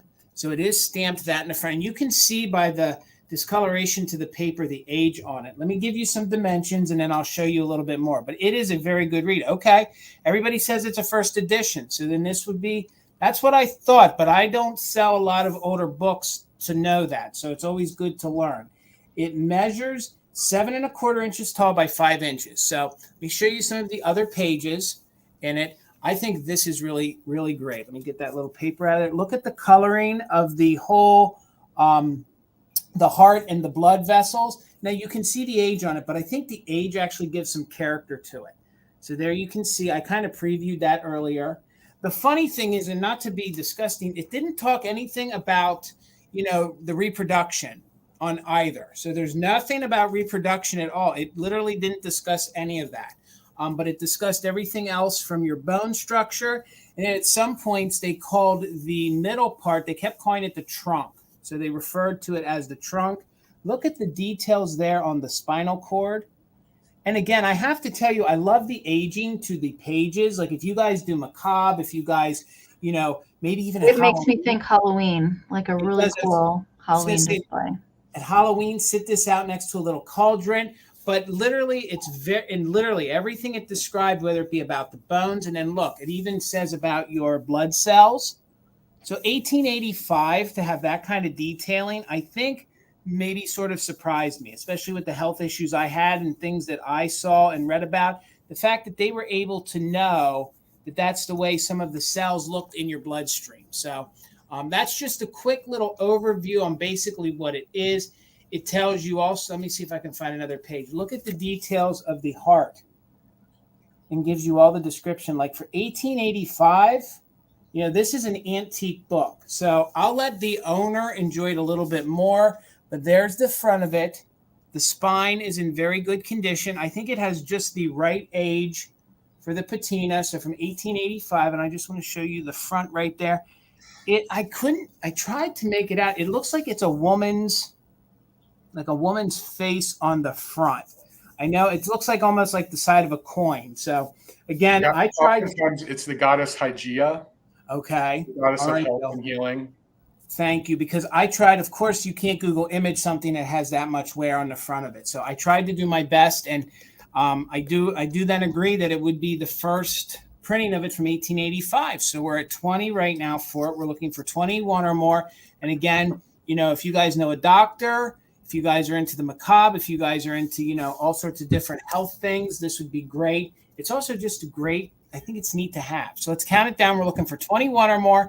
So let's go from 15, 14, 13, 12, 11, 10, 9, 8, 7, 6, 5, 4, 3, 2, 1. As for the hygiene aspect of it, it relates it to every organ, and then it does things like it says that it's good to like bathe daily for the skin because it opens up pores. It describes how, as you're a child, your parents do their best to take care of you. Then you need to do more things as you grow into an adult. So that's just a quick overview. So Nancy, thank you for your 22. Aaron was back in with a just in case of 30. So Aaron gets it for $23. Thank you so much. It's going to be a fun read. All right. Before I give you my start bid, Alicia was asking like how to take smells out of like old paper things and books and stuff like that. I've had good luck with taking a 2-gallon plastic bag, so not just a regular Ziploc, but a bigger size bag, putting some baking soda in the bottom, put like a drinking glass or something that elevates whatever you're putting in there so that it doesn't touch the baking soda, and just zip it in there and leave it sit for like a week or two. It really helps. It really helps take that out. And the dryer sheet thing works as well. So my next item is going to start at $30. And this piece is coming out of my personal collection. This is a chalkware bank. So it is a bank from the 1940s. And this is supposed to be reminiscent of Flower from Bambi. So this was the type of bank that would have been a carnival prize. And it is chalkware. It is hollow. But this was the type of bank that you were meant to smash if you wanted to get any of the money out. But somebody drilled this kind of cheater hole in the bottom. It would not have come with a stopper. It would have been a solid base. And then if you wanted to get your pennies out of here, you would have had to smash the cute little skunk face. So it's a little on the weightier side just because it is chalkware, but you can see that it is hollow in there. So it is not solid like some of the other chalkware carnival pieces from the 40s. But he does have some wear on him. I have had him in my collection for several years. I'm just ready to part with him. There is some little dings to the paint in some places, but overall very good condition. Some of these will lose the painting colors on the flowers, and a lot of the time the face is completely worn on these. So there's the back. I love the stylized detail on the tail on the back, and there is the coin slot up there at the top. He does measure 8 by 5 1/4 by 5 1/2 inches this way. All right, so he is a little over 8 inches tall to the top of his little head there. So very cute. If you guys like skunks, I think he would look really cute in like a spring and summer kind of display with some flowers surrounding him, and some other planters with flowers in them would look really cute too. And again, like somebody took looks like a drill of some sort to dig the hole in the bottom so that they could actually get their money back out of there. I've only had one other kind of these chalkware style banks, and it was a giant cat that was about the same size, same coloring and everything. And a lot of those didn't survive because they were just smashed open to get any kind of monies back out. So Pam, I see your 30. Thank you so much. We're going to count flour down. We're looking for 31 or more. 15, 14, 13, 12, 11, 10, 9, 8, 7, 6, 5, 4, 3, 2, 1. Bid end. The face, Amy, with the mouth is just so cute. Oh. And if you like Bambi stuff, I can always bring more Bambi stuff because I don't lack in it. I have a lot of it. All right. There is the bid end from Karen. Pam had a 30, but Mare snuck in there with a 31. Pew, pew. And is getting Mr. Skunk. Thank you so much. All righty, sir. How much? $36, Jason. And did you just hear Amy say Bambi stuff? I did. I heard her say it too. And while I do not believe this is officially licensed Bambi, everybody online, when you see these posted, calls it Bambi. I don't think it is. But it is this gorgeous lamp, child's lamp, still in working order. I think with the original lampshade, if you look closely, it looks to me to be the original lampshade in really, really great condition. Yeah. And it was gifted to someone in 1951 whose name was either Terry or Tessie. That's the best I can read there. So Terry or Tessie got this in 1951 from someone. And the only condition issue to know about, which is a little bit of a mystery to me, because there isn't any cold paint on this, is that eye isn't fully painted. But the paint is under the glaze. So that's just a mystery to me and something that you could correct if it bothered you. But other than that, just so adorable. And it's pretty substantial. The ceramic part of it is 8 inches tall, but it's 14 inches tall from the bottom to the top of the lampshade. And again, in perfect working order, just a really nice solid piece too. And as I showed, has a felted bottom. You know what I would do, Bill? I'd glue some rhinestones to the eyes on that. Ooh. Just glam it up. That would look so good. That's a good idea. Yeah. I don't know if this felt was applied afterwards and there are some credentials underneath it. It may be, but I didn't I didn't want to remove the felt. But as you can see, all the way around, just in really good condition. And the ones that I saw online just didn't have the shade. That was the major difference. So this one still does have the shade. So pretty. And I had to bring a deer because that's the contract. You have to bring a deer. Amy's deer. I know, Bill. You usually always follow through on that promise, but I don't know. Jason kind of fell a little short on Saturday. I'm slacking a little bit. And today. Oh my gosh. All right, guys. Tina tells me that we are 15 away from hitting 2,000 subscribers. So we are 15 away. Guys, also with that said, please follow both of my friends on the screen. Both of them have YouTube channels. They both put out content. Amy and Bill, both those links are down there in the description. And please give them a follow as well. So $22, I'm bringing a head vase. This is porcelain. So this is a porcelain head vase. And usually I bring more of the kitschier style ones, but this one is more realistic. The only issue is right here to the ceramic lace, there is a little nip. So there is a little nip right there, but her flowers are perfect with no damage at all. And that you could easily fix if you guys put a little bit of gold paint on it. But honestly, it does not really show. So a lot of times you don't see them with their shoulders exposed, with her shoulder up. Plus, she's wearing a necklace. So, Jamie, thank you. I see you at 25. So we're looking for 26 or more. Other than that little bit of ceramic lace with a little nip on it, she's in very good condition, very clean on the inside. I can't make out the manufacturer. All I can see is Japan. Now, maybe there with the camera. Does that, I think it says it's sort Orion. Orion. Orion. Okay. Because by the naked eye, I could not see what that said. So it is made by Orion.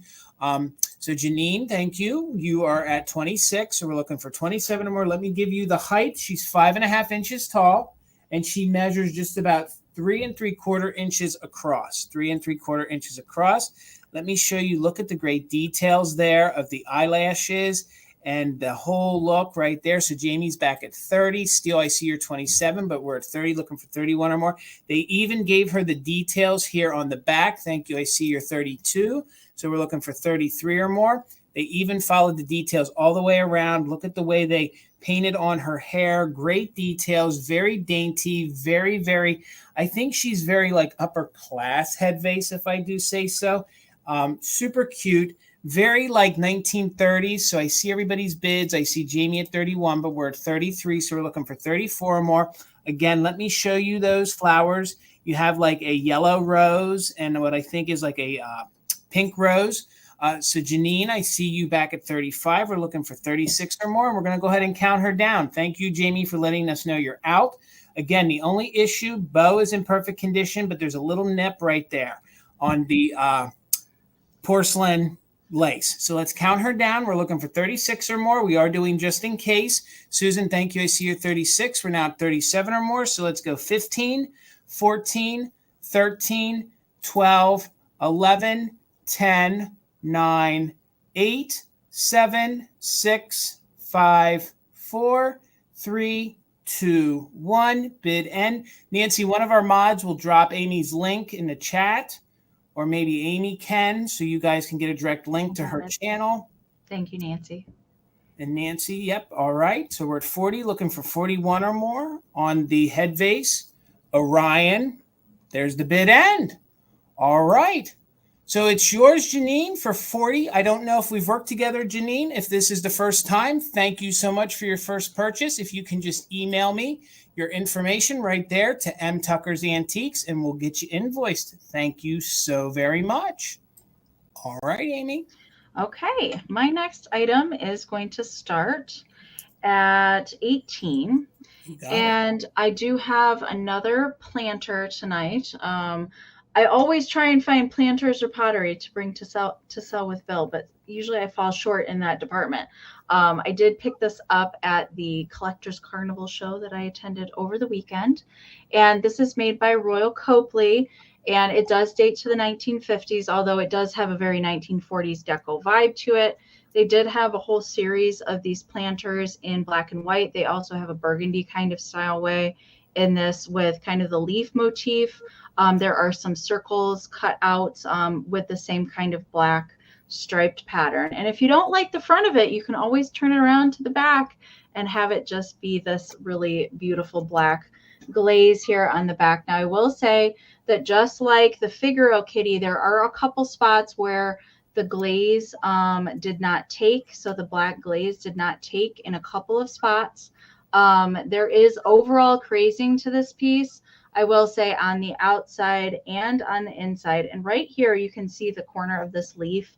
Again, this was a glaze manufacturing flaw. It is a little rough to the touch there in this V shape at the corner. It's not a chip. It's just a little bit extra ceramic there that did not come out. And on the inside, there is a little bit deeper staining craze on the inside that you can see inside of the planter, but it does have crazing all the way present. And I like that sometimes with these older pieces like that. It just gives them a little bit more character. And the typical Royal Copley bottom with the two little feet here on the bottom. I love Royal Copley planters. I have all of the deer head ones that came in various sizes. I have all of the deer pieces for the Royal Copley. But really pretty. I was attracted to it right away. It was a little different, especially with the black and white. Definitely simple to go in pretty much any decor. Blythe, I see you're 18. Thank you so much. And of course, we got to say that, you could do a lot of things with your planters, but you got to at least put a plant in it. And I'm pretty sure Blythe will put a plant in it. So we're going to count it down. We're looking for 19 or more. I do want to give you a measurement real quick. It does measure 4 by 4¼ So it's 4 inches tall and 4¼ inches in diameter. So let's count it down. 15, 14, 13, 12, 11, 10, 9, 8, 7, 6, 5, 4, 3, 2, 1. Bid end. Good answer, Blythe. Good answer. Oh gosh. And Amy, this is great because it fits in like deco decor or 50s decor or even modern day farmhouse. Very mid-century goodness. All right. There is the bid end from Karen. Blythe, you didn't need your just in case. This is coming to you for 18. Thank you so much. All right, sir. $28, Jason, and I have to bring my planter of the evening. And I'm taking a break from Roseville this week to bring a little bit of Weller, if anyone is interested. And it's this gorgeous little round basket planter. I love this shape. Weller did a bunch of different flower motifs in this shape. And this one is just simply called the floral pattern. Unlike Roseville, where Roseville named most of their patterns after a specific flower in the 1930s and 40s. In the 1930s and 40s, most of the Weller pieces aren't named after a specific flower. In fact, there's a lot of debate over what this flower is because they instead named their lines either blossom, floral, or bouquet. And you can actually tell which one they are by the numbering on the bottom. So the beautiful Weller signature, and it says F19. 19 is the mold number, and F means it belongs to the floral series. Really, really beautiful planter. I said it earlier. I think I said it earlier. Maybe I said it on another sale today. I love planters that have 2 planting holes in them because it just gives you a lot of options. You can put 2 different plants in here. You can put 2 plants of the same variety in here and make it look really full, but you can put 2 different varieties of plants in here as well, as long as they have the same care requirements. And I suppose there's other things you can put in this, but why would you? It's just so nice. And look at the detail. Weller always does these really beautiful, even back to the 1920s when they did their orchard ware line, they do these really beautiful mimic of real wood and wood grain and make it a part of the mold. Just so beautiful. And like Amy's piece, you can display it sort of in its deco fashion or in its more floral fashion. And that's what I really love about all these pottery lines that I'm so infatuated with. I think I said the size. It's 6 inches tall and 6 inches from side to side. So it has that sort of mathematics that they were doing in the deco era where it actually makes a square. So your eye actually can see a square around it because it's the same height as it is the width. It's just so cool. And then you do see these faint lines here, which again is very reminiscent of deco. So pretty. That's reading so well on your camera. Sometimes when I show, it gets so blown out, but that yellow is so crisp on there and pops so good with that blue. Yeah, isn't that nice? And there's a lot of debate over what this flower is. It's often listed as the dogwood online. Dogwoods never have 5 petals. They either have 4 or 6. So it's just really funny.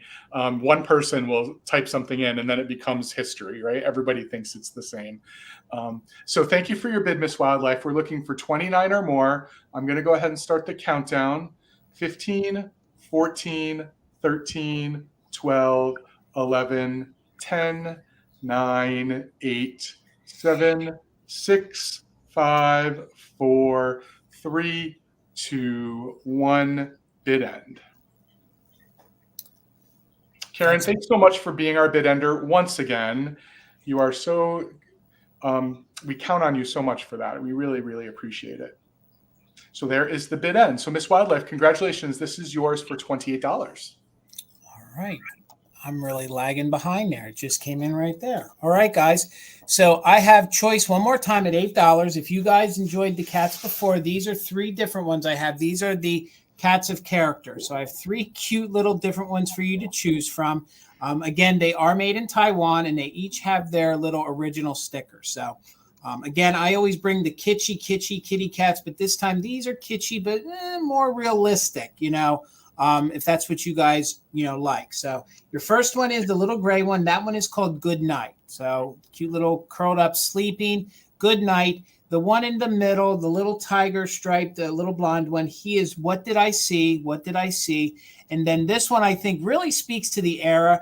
Yes, he's playing with a ball, but that one is actually called, let me see here. It says Anyone for Tennis. So it's like a little tennis ball, which we know the little kitty cats always played with tennis. So let me show them to you up close. If there's any interest, just $8 choice. So here's the cute little gray one sleeping. And again, they have great detail. They are porcelain, really cute. This one measures just about 3 inches wide. So about 3 inches wide. And it does have its sticker right there that does say good night. And they are cats of character. So they did a series of 25 of these. Then this one is What Did I See? And what I would do is, how cute would these look if you had like little balls of yarn with them in your decor? I mean, for them being Taiwan, they have great detailing. Look at that airbrushing. If you guys love little kitty cats, and again, there's no damage. You would think that tail would be the piece that would be broke.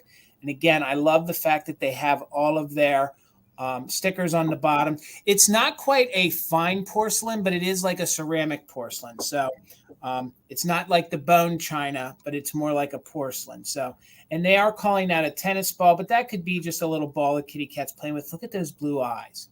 So if you guys love like a little tuxedo cat or tuxedo style cat, he would be the one for you. So just $8 choice, made in Taiwan. So probably late 70s, early 80s. And does that say, yes, they're made by the Danbury Mint? My God, I got to get something so I can see. So these are actually Danbury Mint. So Danbury Mint, made in Taiwan. I'll show them to you again, $8 choice. I didn't even catch that at the bottom when I was doing my research on them. So there's that one. And this one measures just about 4 inches tall. So $8 choice, 4 inches tall. This one right here is What Did I See? And then if there's no interest, we'll keep it moving. But then this one was a choice as well, the cute little one. And this one is called Good Night. Yep, called Good Night. So, okay, there's no interest. We'll bring them back during the recap, and we're going to keep it moving. So, all right there, Miss Amy. Okay. My next round's going to start at 18. Okay. And I found these several months ago. Okay. And the particular estate sale that I went at, I was going for some other mid-century ceramics. I did see these in the picture, and I was like, yeah, we're going to pick these up. A lot of people think that these are Holt Howard. Now, I will say with my personal, I'm sorry, the lag. Sorry, can I be the lag? Let me just do a quick countdown real quick. So Wanda, let me move myself over. Wanda, we got you at 8. We're looking for 9 or more. That's on choice of these. Let's count it down from 15, 14, 13, 12, 11, 10, 9, 8, 7, 6, 5, 4, 3, 2, 1. Bid end. Thank you, Wanda. I see your 8. And I'm pretty sure you're going to go unopposed. So just let me know if you want the sleeping one. We'll call it gray. We'll just make it real easy, and I'll watch the comments, Wanda. Let me know if you want gray, gold, or black. Gray, gold, or black at your $8. Gray, gold, or black. And we'll get Amy back up here, and we're going to keep it moving. All right, Wanda. Thank you. Cute kitties. All right. So again, I was saying, like, a lot of people suspect that these are Holt Howard. I don't necessarily 100%. Not sure. I have done some research with these. They were definitely made in the styling, and they're definitely mid-century on how they are molded and everything. And Holt Howard did do some white pieces with just gold accents. There's a bowl planter. There's also a couple other stylized pieces in the same kind of thing. But I'm not 100%. I don't believe these are Holt Howard. I think that there were several companies that tried to mimic Holt Howard's style on these, but these are horses, and you will see that one has the P and the other one, the S, has worn off on it. So there's no chips on these. There is a little bit of crazing. They do have cork stoppers on the bottom. They are definitely very stylized, very mid-mod, and just very simple details for the eyes. And everything else on them is that gold paint. Now, the gold on these is fired on gold. It is not cold paint.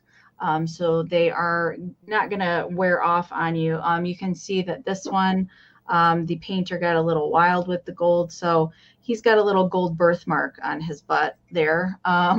But they measure 5.5 by 4 3/4. So that is the sizing there. And they both do have that blue paper Japan sticker, which sometimes are present on Holt Howard ceramics and sometimes they're not. But usually Holt Howard was pretty good about stamping or dating or having that foil sticker somewhere. I could not find another pair of these that would indicate 100% that they are Holt Howard. So they're very different. Definitely would work in mid-century decor, or if you like horses. I typically don't pick up horse stuff, but I just like the style of these. So that's why I picked them up. But I know we have a lag tonight. If you do have this set, Kat, you do. Yeah, I couldn't find anything else that would indicate, but the bowl planter piece looks very similar to these. So I'll leave that up to interpretation, but I'm not seeing any interest, and I'll bring these guys back to the recap.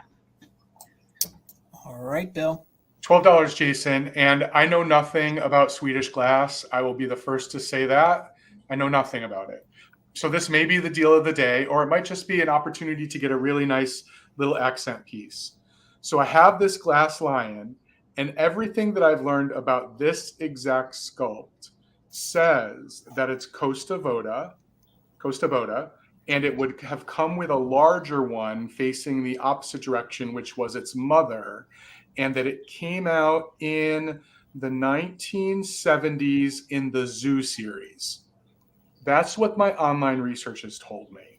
Nonetheless, I'm not saying that it is, but this is it was listed multiple times online as being Kosta Boda. But nonetheless, it's pretty cool. It's a glass lion. Oh my God! Yeah, can you see that? Isn't that great? That's a detail. That says it is Kosta Boda. Yeah, I mean, again, like 15,000 pictures told me that it was, and some had labels on it, but I'd still get nervous about telling people something that I don't know much about because I don't know much about European glass. I'll be okay, lots of people are saying that it is. So deal of the day, everyone, and that's okay. So it's really beautiful. And again, it would have had a larger one behind it with the mother facing in the opposite direction. It's really striking when you see them together. Just really, really beautiful. This one is the smaller one, and it is 4 inches tall and 5.5 inches from side to side.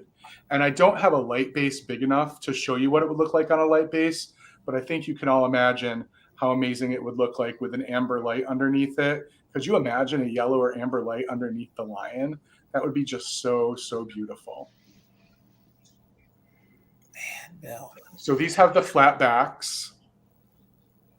I also, Mid-Century Mr. Brian, for those of you who know him on Instagram, he also told me that it was. But it doesn't matter how many people tell me something. If I can't really, I need to see a sticker.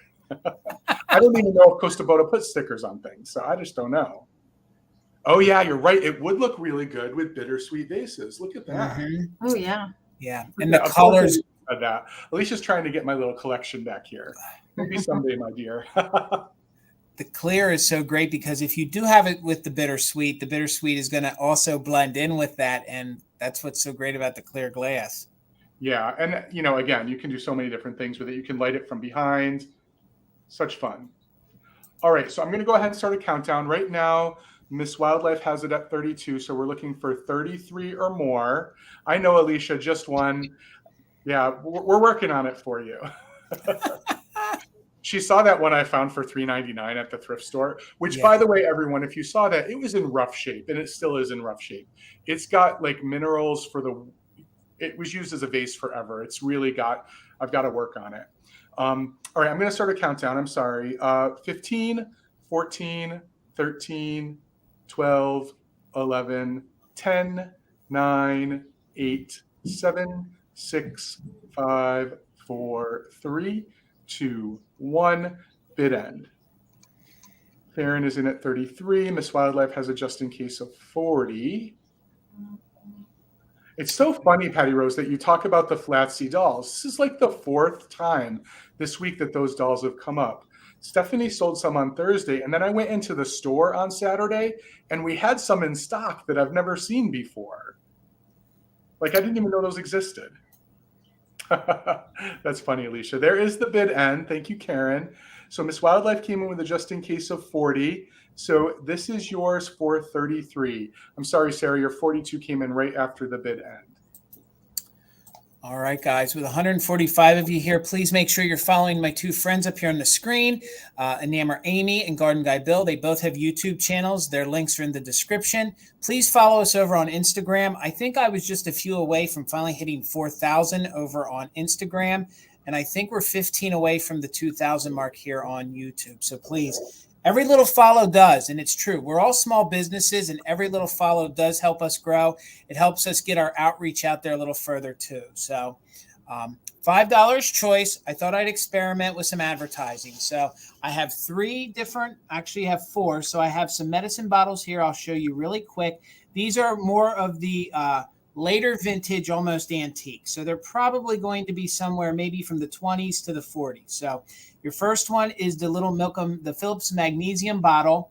Then the middle one is a cobalt medicine bottle from Baltimore or from Maryland. And then the other one is a Fraser medicine bottle.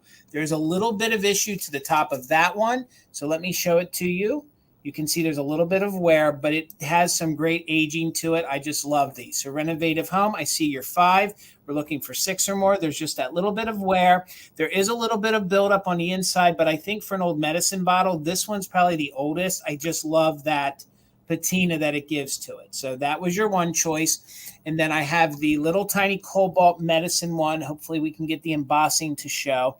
It does say on the bottom that it is from Baltimore, Maryland. So that's right there. So super cute. This one measures just about, and I have all the measurements. That one is about 2.5 inches tall. So 2.5 inches tall. I see everybody's bids, but I just want to show everything real quick. What's really great about the Phillips magnesium is, yes, you do see these often, but this one has its original lid and it still has some of its paper label. So you usually see these, but you never see one with some remnants of the paper label. So that's why I thought it would be unique to offer this up. And then I also have one of these Polydent tins. So I know a lot of you guys, I know folks do collect different things like toothbrush holders or the little chopper hoppers. I thought this great like 1930s to 40s or 50s style Polydent tin might be kind of neat, you know, to put with those kind of things. So thank you all for the bids. Right now we're at Renovative Home with 11, and that's going to be on choice. And let me show them to you one more time, and then we'll do a countdown. The Polydent is about 3.5 inches tall, probably somewhere between the 40s and 50s, I would say, with those graphics. So a little bit of great for Halloween. Oh my God, it would. Oh, yeah. Absolutely right. And that's what I love about the graphics. So we're at 11, looking for 12. Then I'm going to show you the Fraser bottle again. Really, really great. There is a little bit of wear to the top. All you'd need to do is put a new little cork in there, or age a cork, and then it would look, you know, period correct. Then you have the little cobalt medicine bottle, which is going to be, there we go. Now you guys can see the embossing on it. And then what I love is the little Phillips of magnesium bottle. This one is probably from the 1930s or 40s, and it has its paper label on it. Maybe even a little. We can all taste that flavor right now, can't we? Yes, we can. So I'm gonna keep the Polydent tin down and show you these 3 bottles, and then we're gonna do a countdown. So you're gonna pick choice of the bottles or the Polydent. So let me hold one up and let's do a countdown. We're looking for 12 or more, and we'll go from 15, 14, 13, 12, 11, 10. Good night, Deanna. 9, 8, 7, 6, 5, 4, 3, 2, 1. Bid end. We're at 11 with Sarah, Renovative Home. Now we have a just in case from Susan of 16. Thank you guys so much. And it'll be on choice. So top bidder can take a variation if they're interested in. Okay, I see Sarah back at 13. Ruthie's in at 14. I just think these are different. So there's the bid end. So it looks like Susan at 15.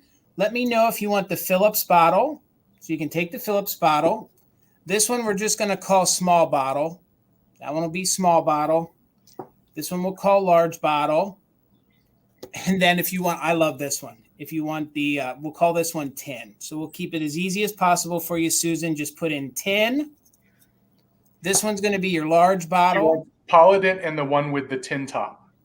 Gotcha for those two. And then it looks like Ruthie is going to be the next one at 14. So Ruthie, the Fraser bottle is available. And then the little medicine cobalt bottle from Maryland, Baltimore, Maryland. So your little two of your medicine bottles in the blue are left if you're interested, Ruthie, at 14. And then Sarah, you'll have backup at 13. That is just not reading well on the screen. I'm sorry, but the embossing's really well on that. Ruthie wants the small one. All right, Ruthie, got you for that. Thank you so much. And then Sarah, let me know if you're interested in that one, the Fraser one. There is a little bit of wear. And I think we'd go back to Chris then. Chris, if you would be interested. But Sarah, you got first choice at 13. Let me know, Chris. And then, Sarah at 13. And then Chris, let me know if you're interested. Perfect, Ruthie. So you wanted that one. Let me know if that's the one you wanted, Sarah. All right. Yes, it is. That's what you wanted. Congratulations, guys. It all worked out. Thank you so much. And now I think we're into our lightning round. So if I can write that down and one of you guys can explain how that would work. Sure. So this is the point in our broadcast where we have 2 more rounds, but they are quick claim rounds. We call it our lightning round here on Mother Tucker Monday. So we are going to show you an object. We're going to describe it briefly. Then we are going to tell you the price. And we usually use a letter. So we would say $15. The first person to type in the letter G can claim the item. So that's why we call it the lightning round, because it moves quickly. So each of us have 2 items to do during this round. And that's how it's going to go. It moves along quickly. Okay. And then Amy, you'll be up first. Do we want to do them both? Let's just do them both each. Okay. So we'll get you going, Amy, first. Sounds good. Okay. So I have a lot of 3 items for my first lightning round tonight, and I'm going to show you all 3. And the first item is this really amazing, larger vintage hanky that it is turquoise. It is getting a little washed out on camera, but it is turquoise, and it has this beautiful, very fancy lady. I love all the detailing on this. I have a very large hanky collection myself, and I had never seen one like this. I thought it would be great for if you like to display your hankies like on your curtains. They look really beautiful that way, or use as a little doily on a table. That would be beautiful, especially with a planter or something next to it. So first thing that you're getting, and second thing that you're getting is this really cute little rhinestone birdie pin. If we can get it to focus, and you can see all the detail on there. So you're getting all 3 things that are in this little lot here. If we can get the birdie to focus, she is just covered with little rhinestones. There is one missing on this wing here, and it is gold tone. It has no markings on the back, but it is gold tone. It does have a safety clasp. Really cute little springtime birdies, and I thought that the teal in this piece coordinated well with the hanky. So that's number 2. And number 3, you saw this today if you were at my haul, these really cool new in package little vinyl hair clips in their original packaging. So you're going to get all 3 of those things, and the lot for the pin, the bows, and the really fancy lady hanky is going to be $18 for the lot. If you are interested in the lot, you can type in the letter H. H for hanky. H for the lot. This is a great little lot. The first person that we see come in will take the lot for 18. I could not find another hanky that looked like this online. She's amazing. All right, so H, I see Aaron K first on my screen, and I see Susan and Robin and Les after that, but it's going to Aaron. Congratulations. Thank you so much. All right, let me write that down real quick. Aaron K. Didn't get it in there in time, but how great would that be for a Mother's Day gift? Wouldn't that be just a cute That was kind of my thought behind that one, Jason. All right. Then my other lightning round is this sweet little angel. She is also dressed in teal, and she has some little flowers that are painted on her dress. She has a little poodle friend. Now, if you can see the back of the poodle, the little poodle puff tail is missing. I couldn't leave her behind, so I loved her. She is actually made by Chase Japan Ceramics. She does not have the Chase foil sticker there on the bottom, but they did make a couple of these little angel figurines with different little animal friends. I believe there's 4 altogether, and then there's a tiny little flower that is applied at the bottom. The poodle tail is really the only issue to this piece, and she does measure 3 1/4 by 4. So quick claim on her. We're looking for $12, and her letter is going to be letter A. Letter A for Angel, made by Chase Japan, with her little poodle friend. And I like that the poodle has a purple bow. You don't usually see purple glazing in a lot of the mid-century ceramics. Letter A. I see Robin Watson came in with the letter A first. And Ragdoll, thank you as well. Thank you so much. Thank you, Robin. All right, Bill. Okay, my first item is a beautiful piece of brushed McCoy pottery. I just love this piece. It is one of 2 that I have, so that's why it's coming. Look at the glaze. It is a brushed McCoy, 243, but it is just the best shape. Isn't that the best shape? And from every view, you sort of get a different angle. And of course, it could have a plant in it, but you can do with it what you want. But just so pretty. I love it. I love it. And again, I said this earlier, but I love it when the glaze is also on the inside, because if you do decide to plant in it, you're not going to put the soil all the way up to the top, and you'll be able to see that glaze. But obviously, this can be used for lots of other purposes as well. So this, if anyone is interested, this is going to be $21.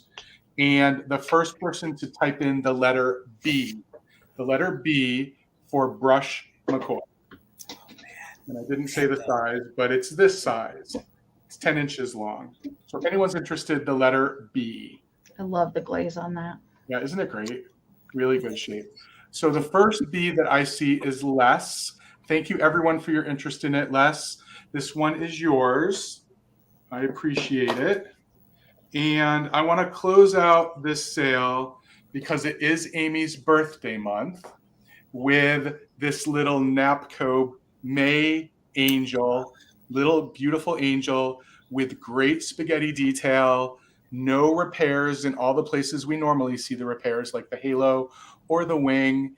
And it does have a beautiful Napco stamp on the bottom with its mark, and it's in the A series. It's one of the things we look at. And it has one of my favorite features, Jason and Amy. What is it? The little toe. The little shoe coming out. I love it. I love it. I love it. I love these little girls. So the Napco May Angel is 4.5 inches tall, and I'm going to offer her for $17 if anyone is interested. The first person to type in the letter L. L as in her red lips that look like a little heart. So if anyone's interested, $18 L. So good. So yeah, so fun. So Erin K, I see your L. Congratulations. She's coming to you. All right, guys. I told you I had some more of that blue satin custard Fenton coming up, and it's going to be quick claim. So if you guys love that, or you want to start an instant collection, you could definitely get it. So it's going to be choice, and it's going to be at $14. So your one choice is going to be the fairy lamp at $14. Now, the reason why it's going to be $14 is that it looks like somebody had dropped it, and it looks like there's a line through it. Let's see if I can catch the line. There, you can just see the line at my finger. But the line does not continue through the inside. So there is a line. So there is a weakness to the chimney. I think they dropped it, and you can kind of see it right there. So there is an issue to it. I'm sure that I can ship it safe for you. I'm sure it will get to you safe. But if you could find a new top, then you'd have a perfect fairy lamp. So that's going to be your first choice in the lightning round for 14. So there it is again. That's your normal hobnail, little egg-shaped fairy light. It measures 4.5 inches tall, and it is marked Fenton on the bottom. So that'll be your first choice at 14. Then I have the blue custard in the satin. This is the daisy button. This also has its original clapper, plus it has its Fenton label. So there's just wear inside there from the clapper, but in very good condition. So let me show you the details up close. And it has the ribbing here on the handle. There's no damage to this. So this will be a choice at 14, and the bell measures 6 inches tall. Has its Fenton label. The only piece that didn't have its label was the fairy lamp. So then I have the praying children that they did. They did a lot of these in the 50s, 60s, and 70s, and they made them in every color. This also matches. This was part of the collection that we acquired. It does have its little Fenton sticker, and it is marked Fenton. So it is going to be, let's see here. So these measure 3.5 inches tall. So it's going to be choice at 14. So it'll be 14 for either the praying children. I'll show it to you one more time so there's no confusion. Or it'll be 14 for the bell. Or it'll be 14 for the little fairy lamp. Remember, there is a line in it. So there is a line in it, but I'm sure it'll get to you safely with no issues. So since it is blue, it's going to be the first one who puts in the letter B can take as many as they want for $14. Whoever puts in the letter B first can pick whichever ones they want. You'll just have to let me know if you want the fairy lamp, the bell, or the children. Wow. Boom. So that, wait, hold on. Susan was the first one. So there's Susan first and Patty will be second. So Susan, let me know which, that was a lot of interest. That was a lot of bees. So, okay, Susan, you were the first one I saw. Patty, you have backup. So, Susan, let me know if you want the fairy lamp, if you want the bell, or the children. And you can take all three if you want, since you were the first one, and then we'll just go backwards. So, Susan, let me know if you want the bell, the children, or the lamp. And you can take all three if you want at $14 each. We'll take the lamp. Okay, so you got the lamp. All right, so then we'll work our way backwards really quick. Patty, let me know. Patty, let me know if you're interested in the bell and the children. The bell. The bell. So I got you, Patty, for the bell. Thank you so much. And then it looks, then Blythe. Yep, Blythe, if you're interested in the children, just let me know. And then Robin, if you can let me know. Anyone who is behind that, let me know if you're interested in the children. So Ruthie, yep, you do want the children. Pass, you wanted that. Got you, Blythe. So then my next one is Robin. So Robin, let me know if you wanted the children. And Ruthie, if it gets to you, I see that you want them. So we'll just go through Robin. You get first choice next if you want those at 14. And then Dawn. Dawn. And then Kate and Princess. Robin wants them. All right, Robin, they are yours. Thank you so much.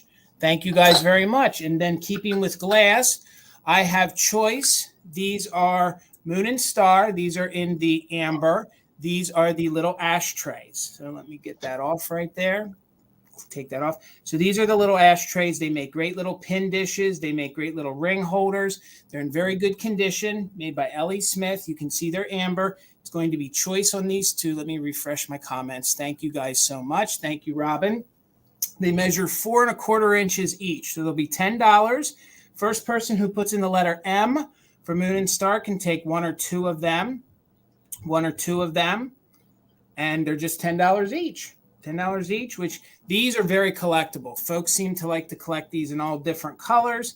All right, Noelle, you're the first M that I see and the only M so far. So Noelle, let me know. Noelle, let me know if you want one or two.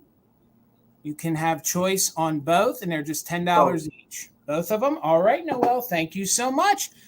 I love doing that. I don't know if it's high stress for you guys, but I love doing that. So, Bill, you haven't got your Scrabble letters yet? No, Tina's supposed to find Bill some, and she Thank you for reminding me. Okay. Well, I know where some are. So I know where some are too. I have like 50 cents. They're about 30 minutes from me. So. They have a big vat, like a big, huge, like jardinier planter full of Scrabble tiles. So if you need some, I can go find you some. No, I'm good without them. Okay. So we are at the point in our broadcast, everyone, where we do our recap, which is a opportunity for you all to see everything a second time, or if you weren't with us earlier, for you to see something for the first time. So if you saw something earlier and you wanted to think about it, we're going to bring it back one last time just to see if we can find a home for the awesome vintage that we have.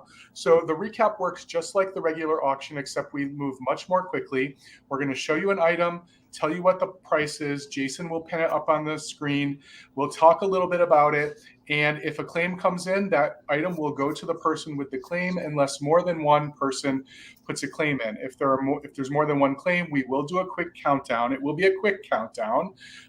And we ask when you are putting in your claim that you not only put the price in, but that you put a 1 or 2 word description of the item in, just because we can get confused. A lot of things start at $15, for instance. And we do honor just in case during the recap as well. It's that simple. So Amy will be up first. Yep, let's get us all lined up. We'll get you over here, Amy. Go ahead. Okay. All right. So I do have 2 things to recap.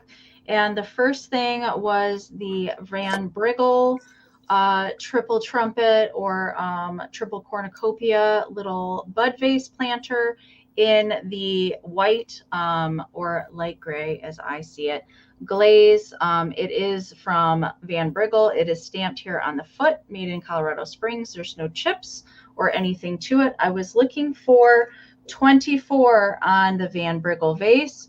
It does measure 5 by 4. If anybody was interested in the Van Briggle, you can type in planter or Van Briggle 24, whatever is easiest for you to put in so I know what you're talking about. You can claim that. And the other thing that I had, you guys just saw me bring these, were the very mid-century horse shakers. I was looking for 18 on these. One has the P, the salt, the S has worn off. A lot of people suspect these are Holt Howard. I do not 100% think they are, but definitely stylized after Holt Howard. So 16 horses, if anybody was interested in those. And if you guys are watching on the replay and you're interested in something there that didn't get claimed in the recap, definitely send us an email and let us know what you're interested in. It might still be available. All right, Jason, I see you for the horsies. Thank you. And I meant that 18 on the horses. Yep. All right, Bill. Okay, so I have 2 items as well. I have this really adorable set of hanging bear salt and pepper shakers, which I believe are by Crown Art. They are $13 if anyone is interested. As I said earlier, there aren't any condition issues with them. They're just really adorable. The shakers are glazed, and the trunk that they hang from is unglazed. So you can just write bear 13 if you're interested. Another animal, all the animals tonight. If anyone is interested, I do still have the Bambi-like lamp that was gifted to someone in 1951. Thank you, Karen. I have you for the shakers. This is $35 if anyone is interested. As you can see, it's in working condition, and it does appear to have its original shade. There are no chips, cracks. There's a bit of crazing and a bit of paint loss. But other than that, thank you, Gloria. I see you for the deer lamp, and I appreciate you all. All right. I have the Pilgrim, because I said both. This is the Pilgrim glass figure, and it is of a shark, or it could be a dolphin or a trout, but it's probably a shark. There is a little rough spot right here to the bottom. If you want me to, I can sand that for you, but I really think there was an inclusion, and I think it just got knocked and it popped open a little bit. So other than that, very good condition. 1960s Pilgrim glass figurine, $20. It measures 2.5 inches tall by 6.5 inches wide. So if you're interested, just put fish 20, and that could be yours. I had 2 of the cats left. They were $8 each. So these are made by the Danbury Mint, and it's actually, the series is called Cats of Character. Gotcha, Ruthie, for the fish. Thank you so much. Let me write that down real quick. 20. Gotcha, Ruthie. Thank you so much, Ruthie B. Then I had the 2 cats, again, at choice. They're $8 each. If you're interested, this one is the sitting pretty one. This one is the sleeping one. So just put in cat, $8, but just let me know which one you want. So this one would be sitting, $8, sleeping, $8. Very good condition, made in Taiwan, probably 70s, 80s. So this one is standing. We'll call this one standing for $8, sleeping for $8. And then I had 3 of the tin types left, and they were $10 choice. So I had the young gentleman there holding a book. So if you're interested in him, just put boy 10. That would be boy 10 if you're interested in that. This one is of the young lady. So this one would be Lady, 10 if you're interested in that tintype. And again, I was saying earlier, they do have a little bit of the coloring of the blush added to them. And then this one is the 2 ladies. Just go ahead and let me know if you're interested in that at $10. So this one, just put ladies, $10, lady at $10, or we'll just call this one boy at $10. And that was everything that I had. So did I miss any claims or anything? I don't think I did. I don't think so. You got the fish. Yes, So I did get the fish. Did you get Gloria for your deer lamp? I did. And Robin wants the lady for 10. Gotcha. And Aaron wants the rest of the types for 30. Okay. All right. So and I did get you Gloria for the lamp. So then let me see here. So if Aaron wants all of them at 30, but Robin said 10 for the lady. Let me do a quick countdown. Oh, that one's a tough one because Aaron, let me know if I give the lady to Robin. Aaron, okay, perfect. I can write all that down once we're done. That is perfect. Thank you so much, everybody. That's what I love about this community. We all work together. That is awesome, guys. Thank you so much. That was a really, really good sale. Thank you guys so much. Amy, I'm so happy you're here with us the first Monday of every single month. Thank you so much. Thank you. And so is Queso. He's super excited. And so is Talos. I know, all the kitties. Hello. All mine are upstairs because we don't want them down here. So Karen Gillette, thank you so much for being our mod and bid ender. We couldn't do it without our mods. Thank you, Karen Gillette, so much. Please make sure you're following Grady Grupo Vintage Recordings. That's her husband. Please slug that in one more time, Karen, his link. Please make sure you're following everybody here on the screen. Enamor Amie has a YouTube channel. So does Bill. They're both dropping content. Both of their links are in the description. Please give us all a follow here and over on Instagram. So, Amy, when can they find you here again next? So I will be back here on Jason's channel on Wednesday for Fantastic Finds at 8 p.m. Eastern. So if anybody that bought tonight buy something on Wednesday, I will combine ship for you because I'm not going to be doing any packing until Thursday. However, if you need something packed and shipped out sooner than that, just let me know when you send your information to me. And I can definitely bump you to the front and get your items out to you a little bit sooner. So that's what I have coming up. Thank you guys so much. All right. How about you, Bill? So Tina, if you're watching, if you can pop in how close you guys are to 2,000, inquiring minds want to know. Yes. You can all find me back on Thursday over on Instagram. And I saw a lot of you there this week, so I really appreciate it. I do a weekly broadcast over there called The Kitsch Keepers. Myself and my buddy Stephanie from Florida, Crazy for Kitsch. We do 2 hours of fast, fun, and fabulous kitsch. And our theme this week is flower power. All right. And to answer your question, we are 13 away. We are 13 away from 2,000. The final countdown. Man, guys. Okay, just 13 away. So, again, if anything wasn't claimed during our recap part and you guys are watching this in the replay, please feel free to email any of us. We can definitely make arrangements to get it to you. Again, guys, thank you so much, Amy, for being our guest tonight. Bill, thank you for being my co-host. Guys, I just want to let you all know we are all working hard to find you guys the best vintage we can. We're doing our best. The content on my part, we'll be getting some out. We got a little, backlogged. We had a big extrav here in Adamstown, Pennsylvania, so that took some of our energy. With all that said, guys, please consider becoming an organ donor. It is the gift of life. There are some folks right now in the community that are struggling. There are some that I know that could possibly someday be on the transplant list. So please, it's very easy. All you have to do is next time you renew your license, even beforehand, just go onto your local DMV website. It's very easy to just click that. Just please give it a thought. It is the gift of life. So again, Karen Gillette, thank you so much, guys. Thank you. We'll see you back here on my channel Wednesday night, 8 p.m. Eastern. Till then, everybody, you have a great night and have a great rest of your Monday night. Thank you, guys. Thank Bye-bye. you, Karen. Thank you, Mom.